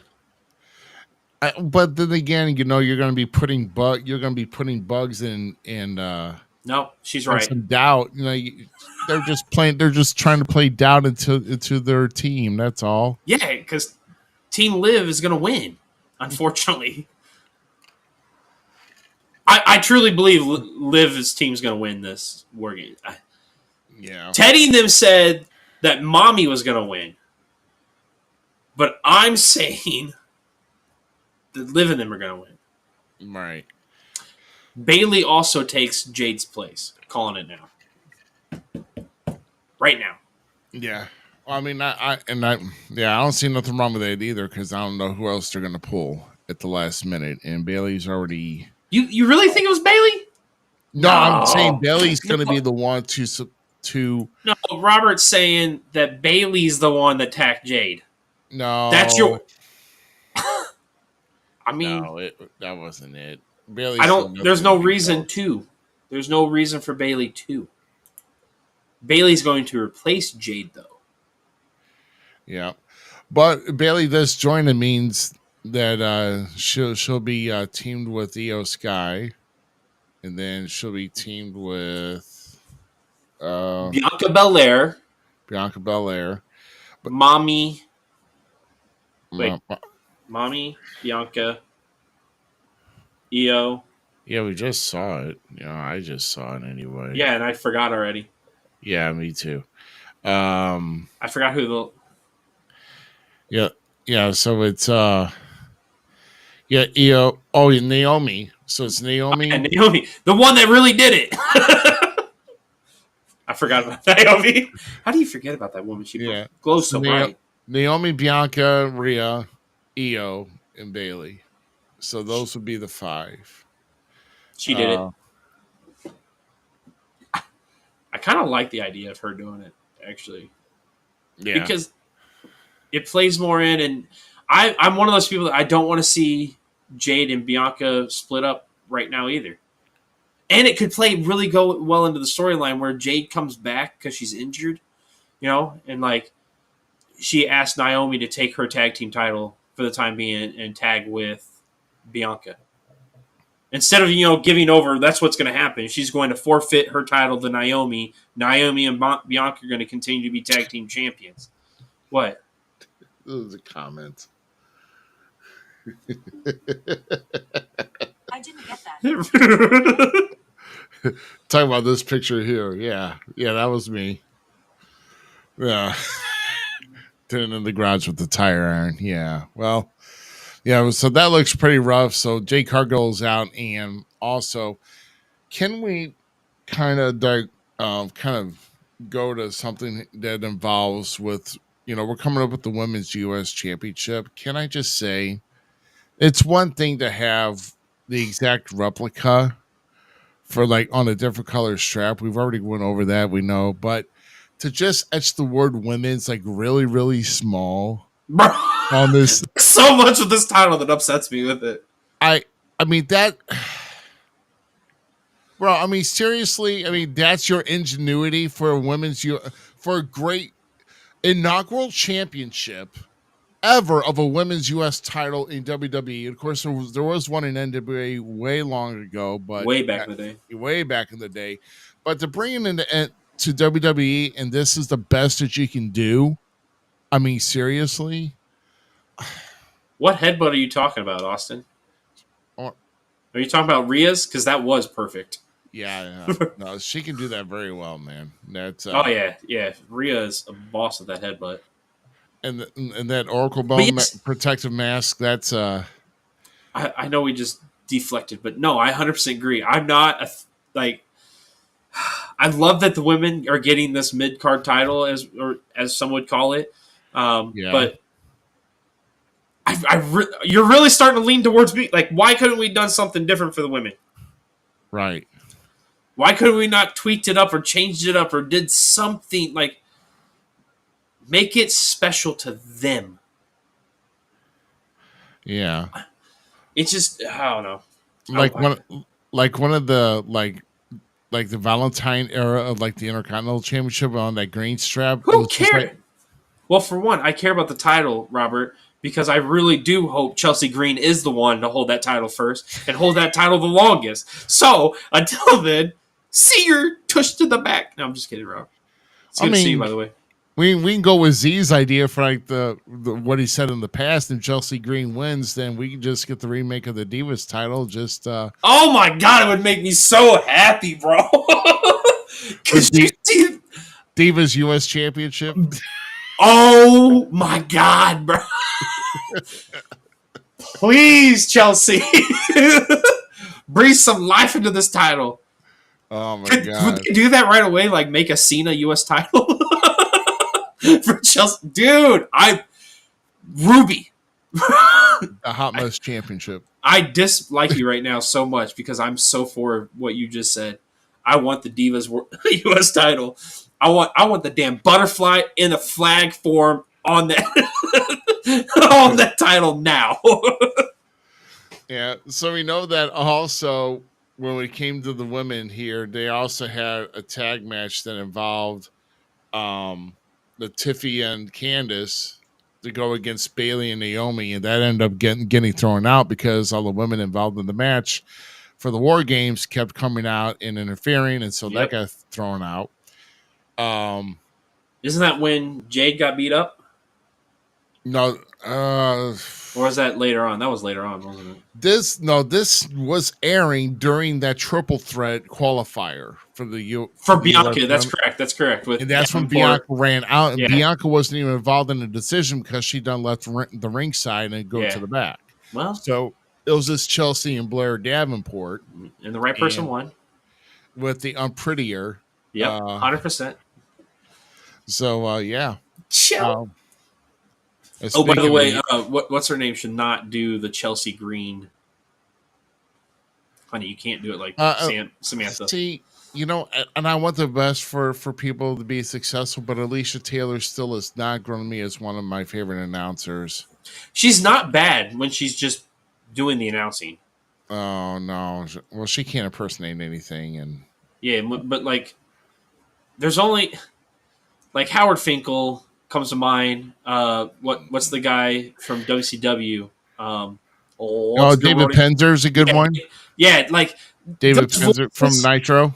Those voices, dude. And that's what Samantha had, and I respect her decision. I'm not saying she's wrong for it by any means. So you do you. I'm not living your life, but I still think you're missing an opportunity because you did such a good job at something that goes unlooked at most times in professional wrestling, and you put eyes on that spot like no one else could, and that's the magic that Samantha Irving was. Now, the one guy down in NXT, I'm absolutely loving him. Mike Rowe's been a favorite. He's been around for a number of years, and he's actually nailing it. And that dude's great with but yes. So I'm sorry. Yeah, announcers right now in WWE: Mike Rowe number 1, Lillian number 2. Even though she just came back, and number 3 is Alicia Taylor. I think that's her name. See, that's one of them that just like even Lillian just goes away in the background for me. Yeah. Well, Alicia Taylor is the only woman I know that somehow could take a 2-syllable word and make it 3 when she announces. So I don't get it. You've noticed that too? Okay. Yes. It annoys the piss out of me. Good Lord. What's up, Wayne? How you doing, sir? Thank you for joining us tonight. Oh, hey, what's going on, Wayne? Good seeing you, my friend. Thank you for joining. Thank you for joining us. By the way, that's Zombie when we play PlayStation. Oh, okay. All right. Thanks. Yeah, I didn't know. I like Mark names, so Hey, we all have I them. don't know any better. Yeah, sorry about making and I wasn't there. I wasn't there last. Well, Hey, it's all right. It's all right. yeah, you know So what what? you know what type of a week I had, but we're moving on to Do we finally get to talk about the big thing that well happened in NXT? Or not well NXT, before we do SmackDown? that, there's one thing Okay. I want to point out because the whole thing with the Black Heart, Tommaso Okay. Ciampa. Okay. Getting Montez Ford getting that lucky victory, and then just Tommaso just beating the ever living pee out of him, Yeah. and then of course, then Angelo comes in, and then Johnny comes in, and so I don't know, man. The Black Heart is becoming a loose cannon. He's going back to his psychopath days. It's like why does even the tag team championships matter anymore if you're going to be throwing down your partner? So it's like why? Yeah, I mean, He's just mad at his go to partner the for Black Card to get it over He's with. mad at his partner for being friends with everybody. Give him a second. Well, hey, we need friends, You need friends, but not with everybody, especially when they're another tag team. Or just the type of friend be like, hey, let me $5, will you? So Johnny's brought it on himself, in some sense. Oh, No, for me, he has. I'm a huge Tommaso Ciampa fan. Oh, and then can we not? If we're going to talk about storylines or even promos, by God, I mean, holy crap! What about that KO and Cody promo? Oh, that was great. Oh my gosh, That was great. That was great. fan freaking tastic, man. I I like how KO was dressed to the gill with his tuxedo shirt, tuxedo T-shirt. That was great. But no, I mean, no, those guys, boy, the way that they spit their freaking thoughts, that was that was awesome. And I dare say we're seeing the best version of KO in WWE right now. And he's had a lot of great moments though, as far 100%. as I mean, that dude's had a Hall of Fame career as it sits, in my opinion. I mean, he's like one of the best heels that they've had since he's been there. I mean, as far as untouchable. I mean, dude, it's just the way they're building him up and how how KO is dangerous when you don't know it. To think about everything that KO's done, from working with celebrities to, in some sense, revitalizing Jericho's career when they did the list stuff. In some sense, not that Jericho wasn't going to do it. That guy can squeeze a lemon until it's flat and still get lemonade out of it. But like KO has done so many things and been such a good hand in WWE and in professional wrestling as a whole. That guy is untouchable. And like I said, I dare say he's doing his best work. Like, I didn't think we'd be seeing him at this level still. Because he's that family guy. You know what I'm saying? Like, oh, yeah. Yeah. Get your checks, go back and doing what you want. Like, so he really is doing what he wants because he's still performing at a level in WWE that is fabulous for this era and this revitalization of this youth movement in some sense. Oh yeah, I can't wait till him and Cody do go at it though. Because as of right now, there's not really much that's been announced on the WarGames card. So, but we'll see 2 different injuries. Now I've read what Austin said. This is why you can only drink during the segment. Well, right. I know. That's why I had to step away. That's why I had to, point away from the microphone and make sure I didn't spit. That's why. That's why, man. So yeah, it's yeah, and then of course, like I said, the U.S. Championship, LA Knight, Santos Escobar. Let's talk about that here real quick because I'm really a fan of Shinsuke coming back, and it's even a darker side of his last heel run. He's actually more. He's getting more. He's almost playing more psychology, more just on that Jake Roberts level now. And he's definitely getting to a different. I'm really, really digging it. Now, are you one of the fans that are happy they're continuing with his? Because I had a conversation with somebody. I can't remember who it was now. We had a conversation about if Shinsuke came back, and it was on We Talk Wrestling. Yeah. They hoped that they kept his promos the way it was, where he's talking in Japanese, right, and then doing the subtitles underneath. I like it. I'm happy they're like sticking to his tradition in some sense, like with who he is, because that's what makes Shinsuke Nakamura so good. We care about what that man's going to kick in the ring. Like, that man talks to us wrestling fans in the ring. Let him work in the ring and be the guy that he's supposed to be. The rest of it is just this like sugar on top sprinkles, and that's the man that Shinsuke Nakamura is. And it's so nice to see him back to what he should have been for so long in WWE. And like you said, he has this darker character persona. And this is something new completely, right? Like, I don't think he's done anything like this. No. I don't think he did anything like this in New Japan, did he? If he has, I mean, if he has, it's the first time he's used it in WWE. But as far as what he's doing now, I think he painted his face once when he fought Finn over there in New Japan. Possibly.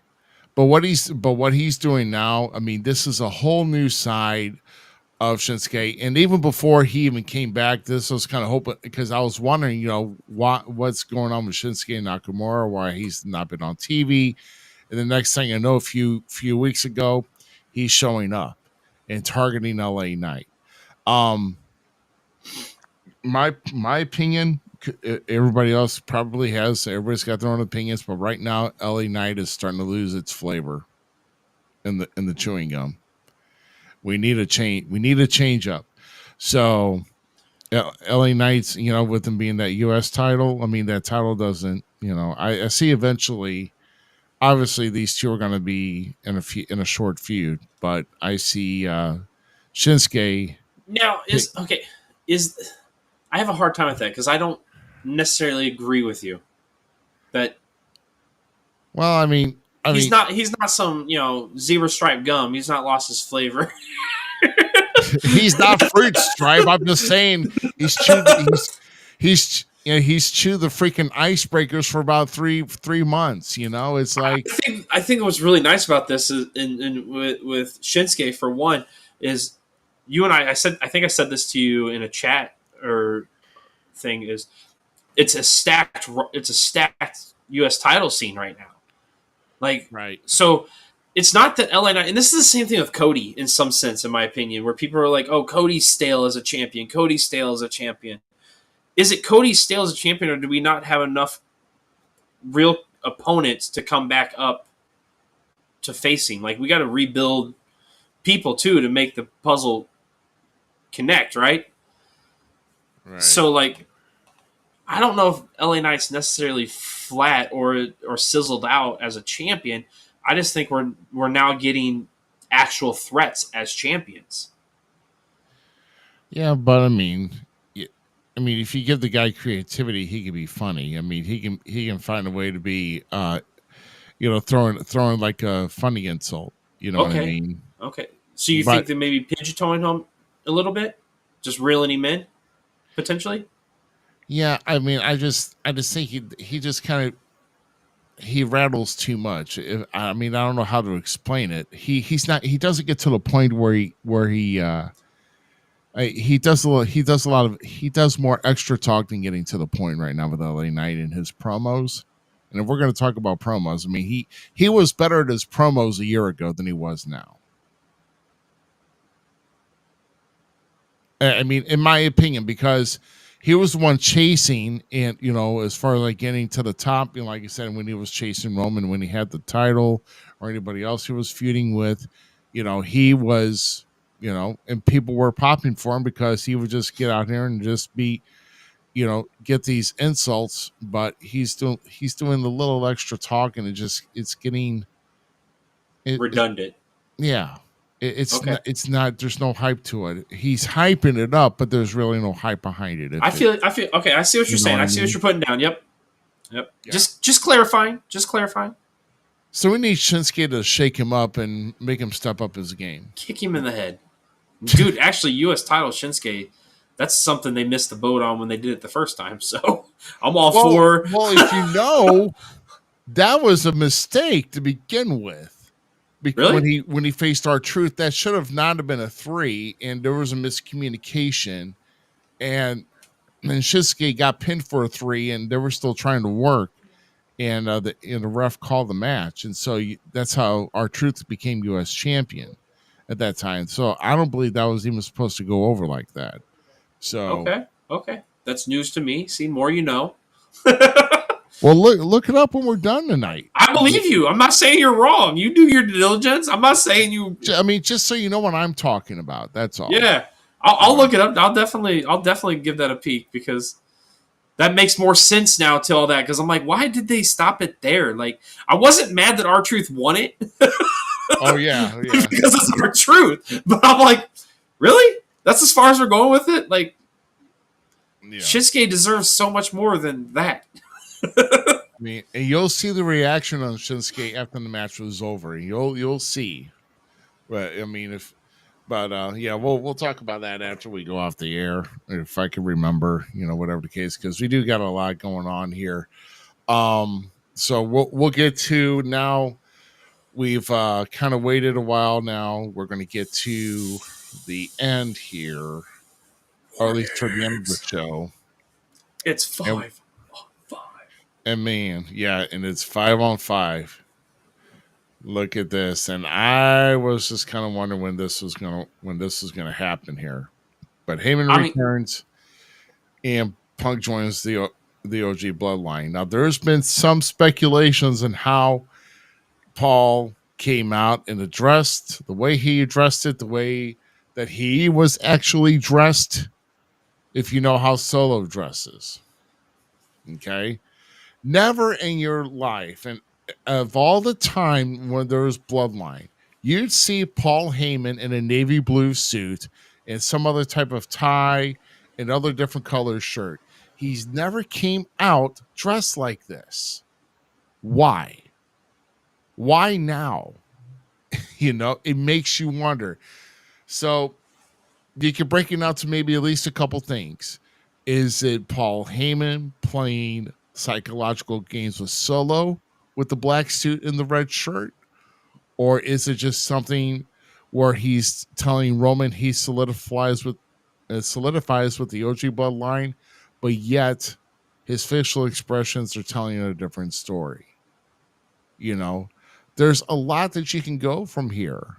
And I want to put my faith in saying that Paul Heyman, he just wants Solo.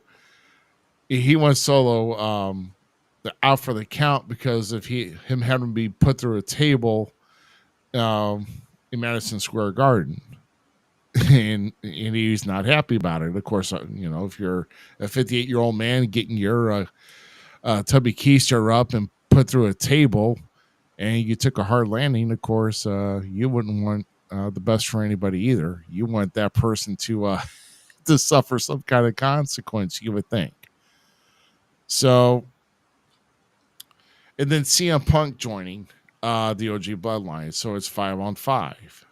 So what are we thinking here, Z, in regards to this whole situation? So initially, I popped for it. I was like, okay. But I'm with my buddy AJ Roberts from We Talk Wrestling. I brought him up many times on here. Yeah. It's the wrong Paul Heyman guy for me. I was really, really, really, really hoping it would be a certain Paul Heyman guy, and that is our Lord and Savior himself, Brock Lesnar. So for me, it's the wrong Paul Heyman guy, but I still love Punk.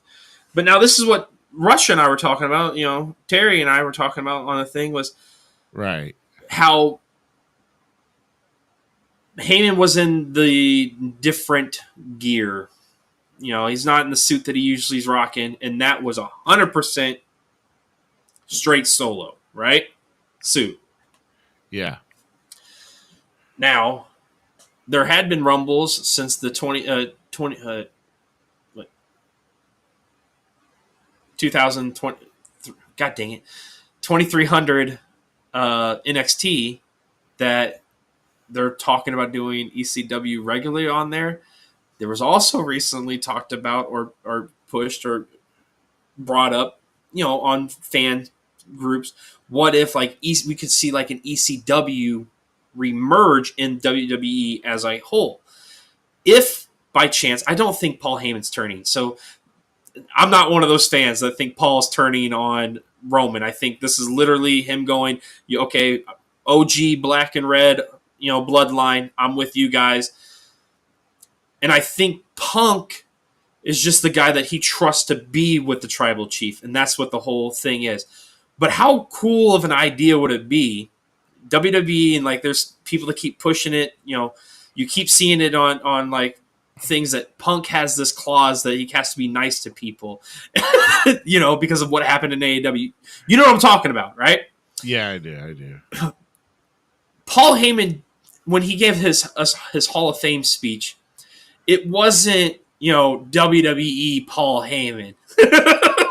We got the extreme Paul Heyman. What if Paul, out of all of this, and it'd be a great catalyst, really, we start to see like little groups and pockets break off of former people that worked in other promotions, and like it's a full-on implosion in WWE of more of a power struggle where now Paul Heyman's trying to recruit guys for his group or his, Sean has his show of NXT. I'm just open door spitballing, so don't take any of what I'm saying, but there's that window that could be, and that's what Terry opened up for me, is that that real sidearm booking. But no, I think this is just the right guy. Punk's the right guy that Paul think is, good enough to stand next to the tribal chief. And CM Punk's already said that he acknowledged the tribal chief. He said it day one when he came back to the WWE. He said, I see you, Roman Reigns, my tribal chief, and I acknowledge you. So this is just that. He's helping his buddy out. His friend, his best friend. Didn't Paul, though, turn on CM Punk when their little stuff was going on? Yeah, I believe so. So, I mean, I'm curious. Punk, for somebody that talks so much crap at his first conference back about not wanting to do a Hell in a Cell match, we got that. Now he's in WarGames, so Punk. Yeah, I know, right? I mean, that just kind of blows my mind on how this all turns about. I don't know. It kind of also, like I said, this is going to be pretty. I don't know. Something tells me that there might be a slight chance of Paul going and turning on Roman. The thing here, though, is what makes a guy want to all of a sudden say, "Okay, I've had enough of you. I don't want to, I don't want nothing to do with you. It's been a while.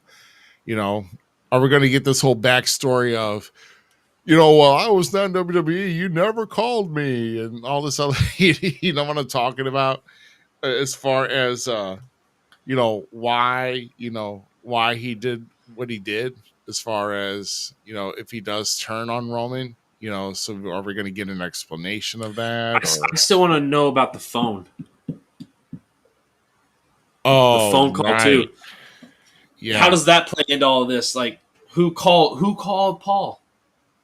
Who called Paul? Because it wasn't Roman. Right. It was who called Paul? Yeah, I don't think it was Roman. Last we knew, Roman was calling and got a busy signal. So how did the Pauls come out of nowhere to save the day, but the phone call was never called? Yeah. Well, don't do me a JBL Vicky Guerrero favor thing again. Like, I want to know the answer to the cell phone call. I just want to know how. I think somehow his phone somebody got into his phone and erased or changed Paul's number, or they changed it. I mean, there could be something that here too. Sammy could have got in and, there's probably like a little nerdism to kind of mess with the phones a little bit and kind of mess with his contact. I mean, Sammy's the one who threw the phone in the chair. Yeah. Yeah, we saw all of that. So it's going to be I'm just kind of wondering, what's going to happen. I don't know. So Paul, I mean, with the way that there were some reports about Paul winking at Jimmy too. So what does that even mean? Even if that was the case, He did wink at Jimmy. So what was that all about then? I have no idea. Because then are we seeing more than one person turn? I mean, is there going to be two people turning? If that's the case, I mean, they're about ready to blow. WarGames is about to get real fishy. Yeah, WarGames is about to get real fishy. We're going to get a big event happening at WarGames this year, and people need to realize. I think it's funny how the internet ceases to ever amaze me, right? Because like everybody was complaining when it was Bronson and Seth being added. They're like, "What we wanted, just bloodline." And now they're all mad that Punk got added to it and it wasn't Seth. Make up your mind, people. Y'all wrong because it's supposed to be Brock Lesnar. Yeah, I mean that would have been a lot better if we got that. I agree with you. I mean, Brock could have just went through everybody. Of course, I mean, are we going to see a Brock return though? That's the thing. Are we going to see a Brock Lesnar in WarGames? Bro, yeah. I don't think he's never been in WarGames, has he? No, he hasn't. He's done a Hell in a Cell, which was amazing. Brock in WarGames would be, oh god, dude. Could you think about that? That's literally caging a beast with 9 other dudes because he could take the whole. I'm just saying they're missing the boat. Brock, you need to come back for one more match. Ask for $6 million. I don't give a crap. It's not my money. Ask for $6. I just want to see you in the WarGames. Yeah, it's not my money. Just ask for it. They might accept it. That's funny. Yes.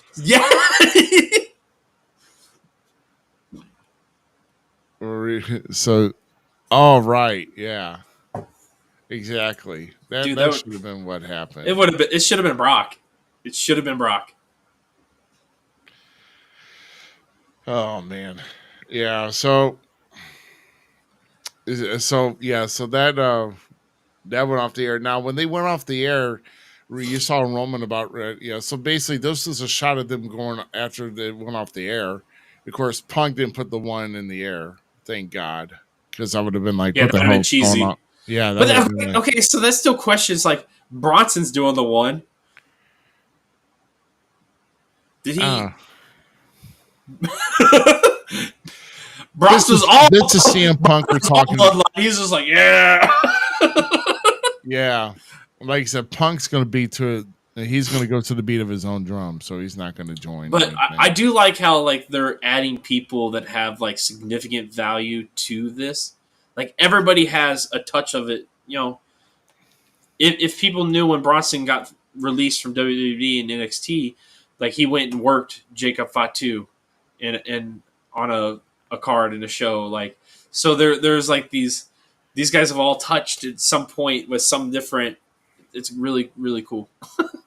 I like it. And now Punk being attached to Heyman, I like the intertwining of what's going on. Yeah. Well, like I said it's we're 6 days away from this going down. Yep. So this is all that's been announced so far on Survivor Series. So once again, it's going to be at 6 Eastern, 5 Pacific. 5 Central, 3 Pacific. 3 matches, of course. Gunther defending against Damian Priest for the World Heavyweight Championship. I don't see Gunther losing this title. So, Nah, poor D. yeah, poor Damian Priest. But Nah, that's what I'm saying. Finn, it works perfectly. I let's break away from Rhea and Liv, and let's have these guys go for the tag team titles. Let's do it. I know Damian wants to get away from Finn too, but it looks like we got to have a full implosion of what it was. They yeah, Rhea and Damian need to take those titles off of JD and Finn. That's well, I'm calling yeah. for it. I mean, time will only tell. I mean, her face is still trying to heal. So I'm surprised that Rhea's in there now. But of course, she's the tough one, man. Yeah, she's a tough SOB. Yeah, she is. So speaking of the women here, so obviously we're gonna see that change. So wherever Jade's face is at, and we're predicting that Bailey's face is going to be there, but we're predicting Liv. Did you see Liv being a sole survivor? I see Liv and Raquel surviving on this. Well, actually, no. Yeah. I'm thinking elimination style. Yeah, I'm an idiot. yeah, not elimination. Everybody got to get in there and then one pin. I truly see Liv's team winning. Yeah, but the thing is always why. I understand the war games, but it's like Survivor Series war games, so there's not really Survivor Series matchups. They should have just named us war games. I told you they should this. They should have changed. Had this been a Survivor Series match, I said it from the get go. One be a War Games match, one be a Survivor Series match. There's nothing wrong with that.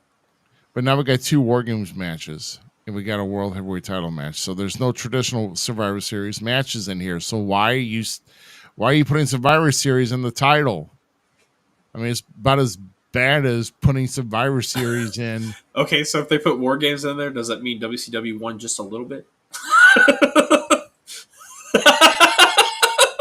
McMahon bought him out, so it doesn't matter. I mean, I'm just teasing. I'm teasing, bro. Using the good stuff. That's what they're doing. I mean, when the first time Survivor Series came to St. Louis, it was a one-night tournament for the Heavyweight Championship. And I don't think they even had one Survivor Series match. They had all matches, and it was a one-night tournament. It was lame as all get out. But, well, I mean, at least we had some. I mean, we saw the corporate Rock. We saw the true Rock as far as going and, making it big and winning the title there. So that was his first championship. Yeah, so Liv wins on this one. And then, of course, we've got the big one, the original Bloodline with CM Punk joining against the new Bloodline with Big Bronson Reed. This is going to be quite the battle. And, I'm very intrigued to see what's going to happen here. I mean, are we going to see, are we going to see the switching of Paul Heyman somehow pulling out extra help to go to the new Bloodline and take Roman out? So who knows? How you fighting to survive is yeah, I don't know. But no, it's I mean, as far as like with this card so far, there's only 3 matches involved, but 2 of them are War Games matches. So if there's anything, you would think there would be at least one other match. It just hasn't been announced. So I think we're going to get one more match, I believe, but we just don't know what. We got to see how we got another week, so we'll figure it out. Yeah. And by the way, SmackDown was already pre-taped anyway. So no, it wasn't. I didn't see it. Well, yeah, well. You think Roman's team? If Roman's team wins, it's not because of Roman. I'm saying that right now. Right. Roman is not the one getting the win for the team. If Roman's team wins. Yeah, I mean, if they win. So. Because part of me really still is leaning that Solo's taking that. Like, Solo's team's taking that dub. Yeah. I mean, and like I said, there's gonna be some type of turn to I mean, there's gonna be some deciding factor in this that's gonna shock. It's gonna be a shock. We need some shock value into this because Crown Jewel wasn't really that exciting, to be honest. So WWE needs to step it up as far as finding. That's a good call. That's a good call on the fourth match, actually. Oh, with Ludwig, Braun, and Sheamus. I'd be down with that. Yeah, I'd be down with that. Yeah. Yeah, I wouldn't see a problem with that at all. So hopefully we'll at least get something. I mean, all honesty, if you do that, I would go ahead and let's just add a fifth match to it and put in the U.S. title then too. I mean, if you want to give LA Knight some work. Just to break up things, Yeah. No, let's put the belt. I'm actually now with you on what you said. I think the belt goes to Shinsuke whenever they do touch finally. Yeah, I think so. It'd be a cool. So like I'm yeah. Let's speed it along a little. Yeah. But I have a hard time thinking Roman Cena is going to win. And if he does win, they do win. Roman is not the reason they win. Yeah. All right. Yeah, I don't think. Yeah, so Roman's not going to be a deciding factor in here. He's not been as strong as since he's returned. So he still needs some building to do, and even after this, he's not going to be that strong. So that is if they have the match, we would. Yeah, we're just throwing ideas. We're like, we don't know. But yeah, I'm with you. Absolutely. And then so once again, this coming Friday night is TNA's Turning Point. And then, of course, this is Saturday with Survivor Series WarGames. And guess what? Sunday, that's right. It's episode number 171. Oh, look at that. Austin's back. Yay. Yeah, Austin will be back. I love having Austin come on here. So that'll be next Sunday. We'll break down Turning Point and Survivor Series, and then get a chance to see what's. Hopefully, we'll have. I don't know. I mean, we'll have. Hopefully, we'll have all the participants from the Iron Survivor. Hopefully, we'll see. For the Iron Survivor Challenge. Man, I don't know who I want to win that. Oh man. I mean, it's going to be a wild card. I'm still calling either Stephanie Vaquer or Zarya or Julia. No, dude. If you have Julia, Zarya, and Stephanie in that one match, and then Sol Ruka's in there. Oh wait, I don't think Julia didn't qualify. Yeah, Julia hasn't qualified. It's just Zarya, and Stephanie and Sol Ruka for the women's. Yes. Oh yeah. By the way, did you see that promo that Roxanne did on where she was at the beach and Sol Ruka came up right behind her? Yeah, I loved it. Great. That was good. It plays into.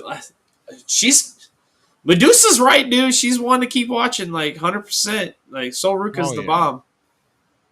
Yeah, no, she's got great material and just a great move set. I like it. I like what she's doing too. So like I said, I'm a fan of men in the locker room. So men, we have Nathan Frazier. Nathan Frazier, Wesley, Javon Evans. Yeah, Javon Evans is in there. I think that's it. Yeah, and there's supposed to be at least two more from each. So 2 more men, 2 more women. Yeah, in that. So then there, like I said, there's going to be a league in the. So who do you? Okay, as it sits right now, the 3 women and 3 men. Okay, that we can remember. Right. Let's go women first. Out of the 3 women, who are you picking? I think somehow I'm going to. Boy. I think I'm going Zarya. You want somebody to get somebody for a run for the money. I still say Zarya is the powerhouse out of all of those 3 right now. Stephanie Vaquer is very, very, very good, but I think Zarya has a more dominating factor over Stephanie right now. So I think Zarya takes that as of right now. And even if you add, even if Nikita Lyons somehow gets in the mix, big deal. Nikita Lyons is still going to drop to Zarya. Oh, I haven't even thought of that. Like seeing Nikita and Zarya face to face. Dude, that'll be one heck of a matchup. I'll tell you that right now. Yeah, that. Jesus Christ, I have no idea. It's some bum who wanted a picture with us. That's who it is.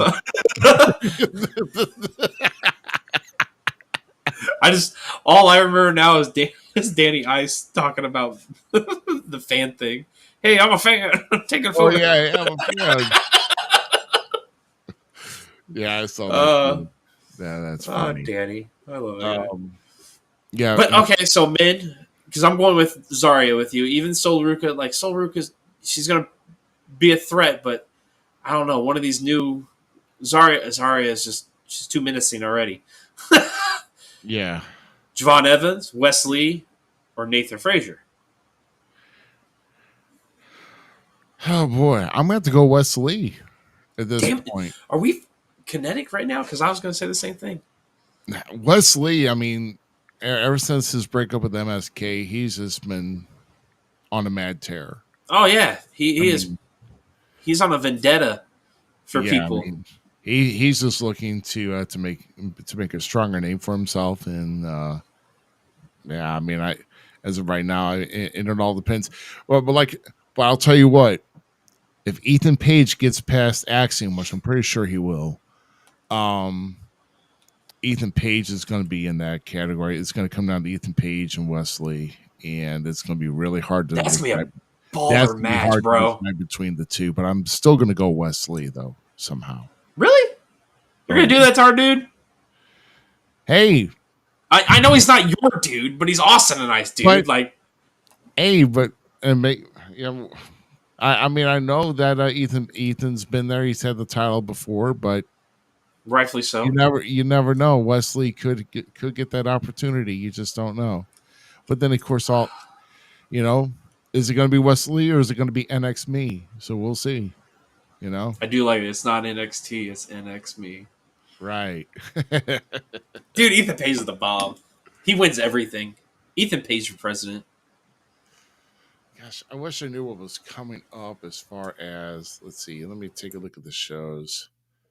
Let's see. For NXT.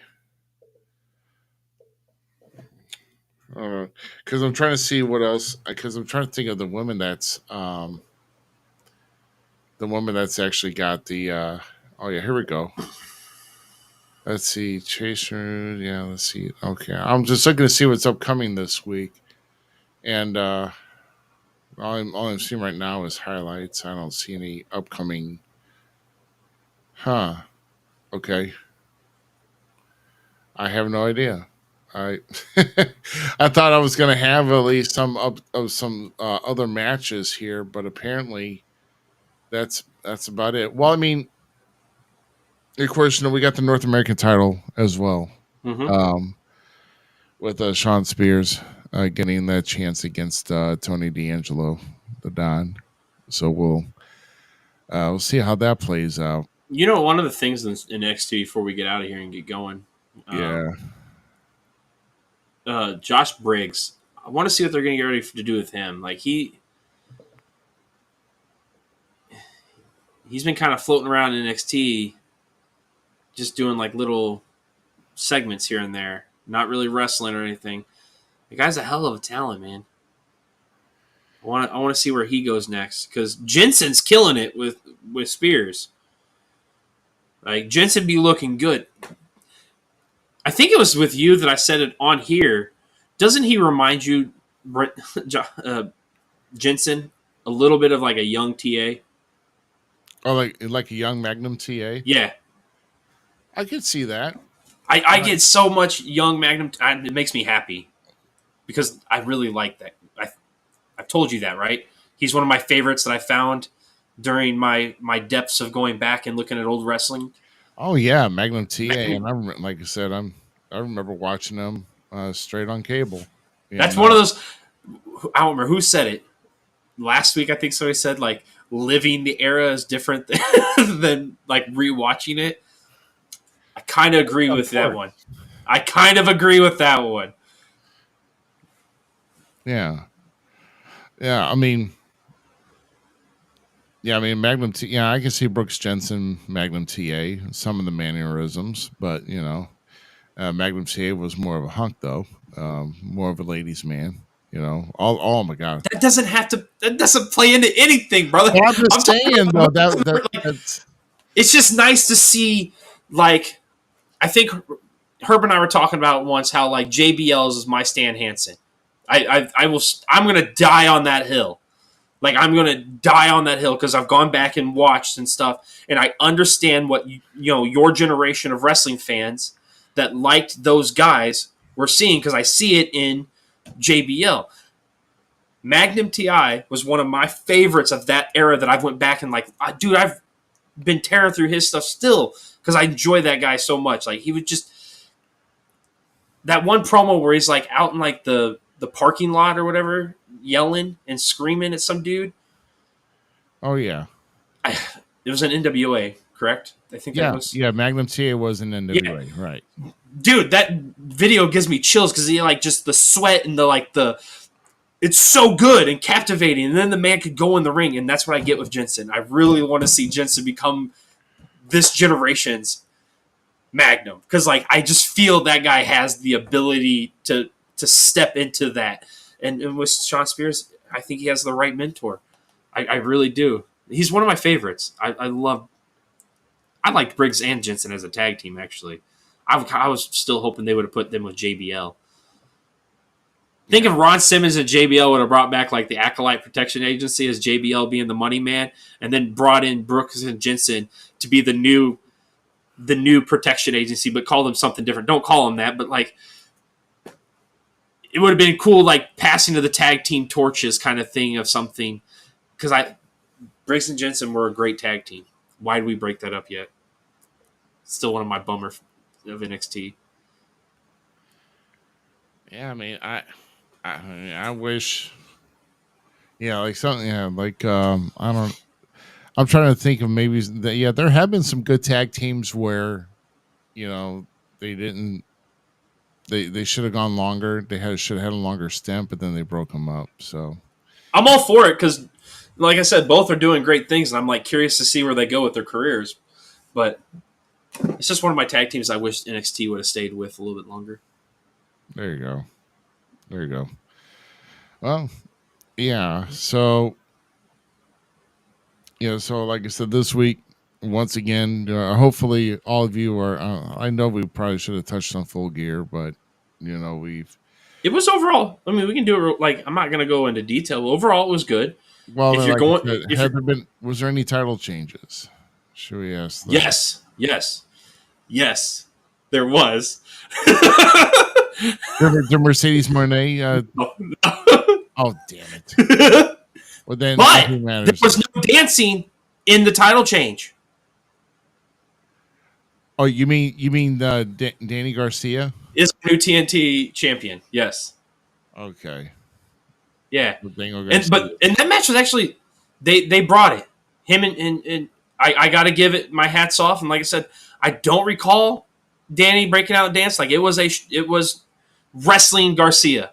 It wasn't try to be a sports entertainer Daniel Garcia. It was wrestler Daniel Garcia. That's who that was. And it was beautiful. It was amazing. Will Ospreay versus Kyle Fletcher. Go out of your way. Watch that match. MJF, Roderick Strong. Thank you, gentlemen, for a clinic. Swerve and Bobby Lashley took the cake for me. That was my match of the night. Swerve did a great job with Bobby. Bobby did more things than I thought he would do because, I've never seen him outside of the WWE really world except for TNA and little other things. So, like, AEW is known for a little bit more, riskier of things, and Lashley came to play. It was a great segment. Awesome segment. I loved everything about that. And then you got to the World Heavyweight title. Okay, so overall, I would really give this show a strong B. Like, it was a good show. I was glad I sat down and watched it. I did not watch 0 Hour, so I didn't have to listen to the Boom BS and I care less about any of that, and it upsets me because I'm a fan of QT Marshall, and I should watch it because I'm a fan of QT Marshall, but I don't know these other people, and I could give two craps about some little kid that calls himself the Rizzler. So, being straight up honest, but it was just the world title scene was overbooked. It was way overbooked, and one of my issues with AEW, and this goes to the 0 hour stuff. Okay, I love AEW. I love Kyle Fletcher. I think he's a tremendous athlete. Will Hobbs is still one of my favorite young guys in professional wrestling today. Swerve Strickland can do no wrong when it comes to wrestling, in my opinion, for this generation coming up, right? So I have my guys that I'm there for. MJF is one of those guys. But there was so much going on. There was like way too much going on. Like this person came out. So Cesaro and Pac came out and got interfered. I don't know if Orange Cassidy, like this is how confusing it was. I can't remember who all was out there. Like that's how confusing it was. Hangman came out and did a stare down with Adam. God dang it, Moxley in the middle of the ring after Moxley won. Moxley did retain the title, so Moxley is still the champion. Christian Cage was out there to cash in for the thing, and then he got it. Like it was just way too much. Just Jay White was out there. Slow, like back down on it. You don't have to deliver all that so much. Like that could have been broken up over the next like 6 months. It really could have. Like we just need to slow things down because there's a lot of good things in AEW, and I love. Once again, I'm praising them, not knocking them. There's a lot of things I love. Ricochet and God dang it, the Alpha.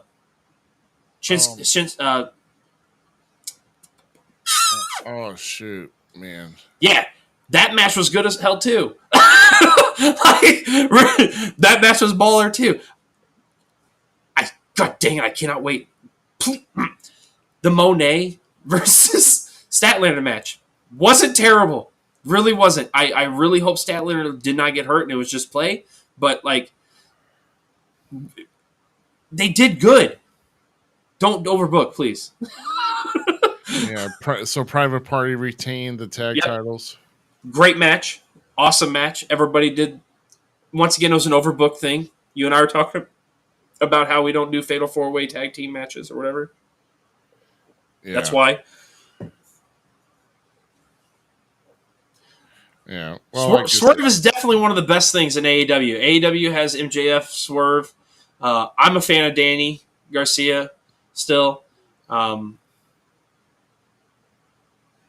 there's so many guys and gals down there. Oh, Mariah May, the Glamour, turned on her. Oh god dang it, I can't remember her name. I'm trying to learn these Japanese names is hard for a dyslexic guy. Oh. So I'm gonna butcher. But the one Japanese chick that she. So we're going to finally get those two eventually down the line, which I'm actually kind of pumped for because I think those two are going to do an amazing job because I love Mariah May. But overall, Anna Jay got a win too, I think, on 0 hour. I don't care about Zero. Why? But why do people say that WWE was doing so bad and then now go watch AEW and praise it for everything, but yet they're doing the same stuff they were complaining about that WWE did not 5-6 years ago? With Vince McMahon, am I the only one that's seeing that, or is it just? No. I mean, like the things they were complaining about that Vince did, they're doing, and then they're like, "Oh, just love wrestling." Like I love wrestling. That's why I'm watching AEW. But like, acknowledge that. Acknowledge your faults. That's all I'm saying, people. Yeah. That lesson of the day from Zmiz before we leave. Learn to acknowledge your faults. That goes for all of us, myself included. Yeah, as some say, a cucumber tastes a better pickle. So you know. Hey, we don't want to say that. Taker won't come on our show then. He doesn't like cucumbers. That's a dream for GQ. Like I would love to sit here with GQ.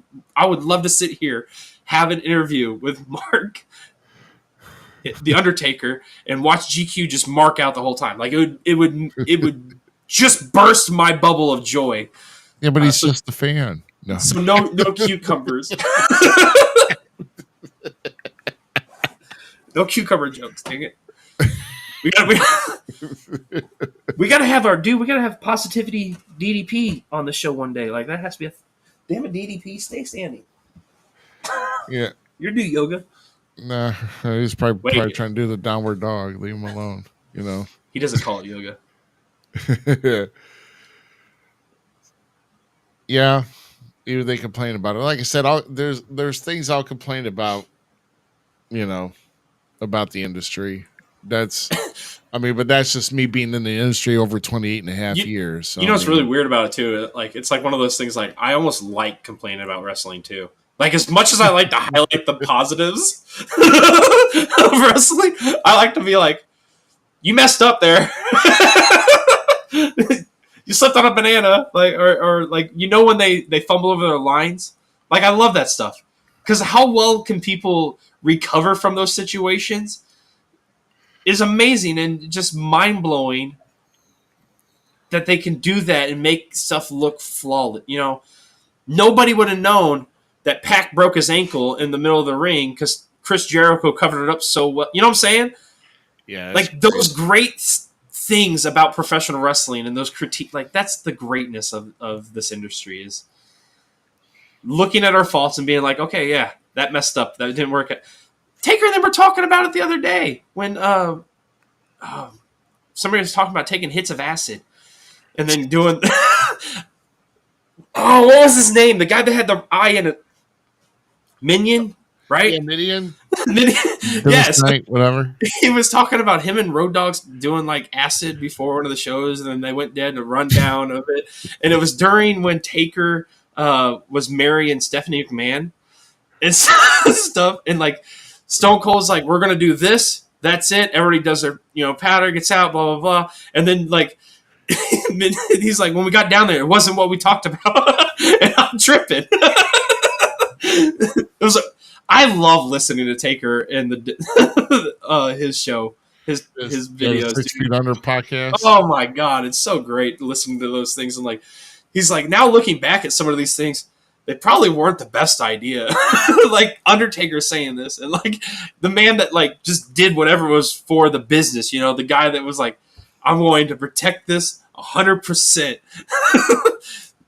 I love it. I love it. It's made, not that I wasn't a Taker fan. Everybody was like, oh, you don't like Taker. No, you're wrong. I love Taker like everybody else does. But I'm a Kane kid. Kane was the cooler brother in my opinion. And only the original Kane. Not all these freaking, not Gain, not cocaine, not yellow cane, I don't know. What cocaine? Not candy cane. Knock it off of that shit, will you? Good Lord. What was this choke slam's name? Oh, dude, I can't remember. That was funny. My dog's barking. We got to get going. I love you guys. Thank you for tuning in. Subscribe. So one quick thing here. We'll let you know we do have guests coming up. We have 4 more weeks. We got closing out this year. So we will back next week, then the week after that, and the week after that. So the 8th and the 15th, we will have guests. The 22nd will be our year in review. So we will have 4 episodes left in 2022. And then after that, we will take the week off to spend with our families for Christmas and all this other stuff. But in the meantime, if you guys are celebrating Thanksgiving with family, friends, whatever the case may be, have a nice, safe, and enjoyable time.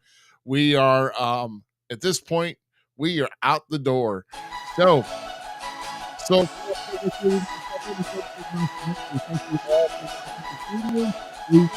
next week for episode number 171. Of course, Austin Cage, Dirty Heel, will be joining us as well.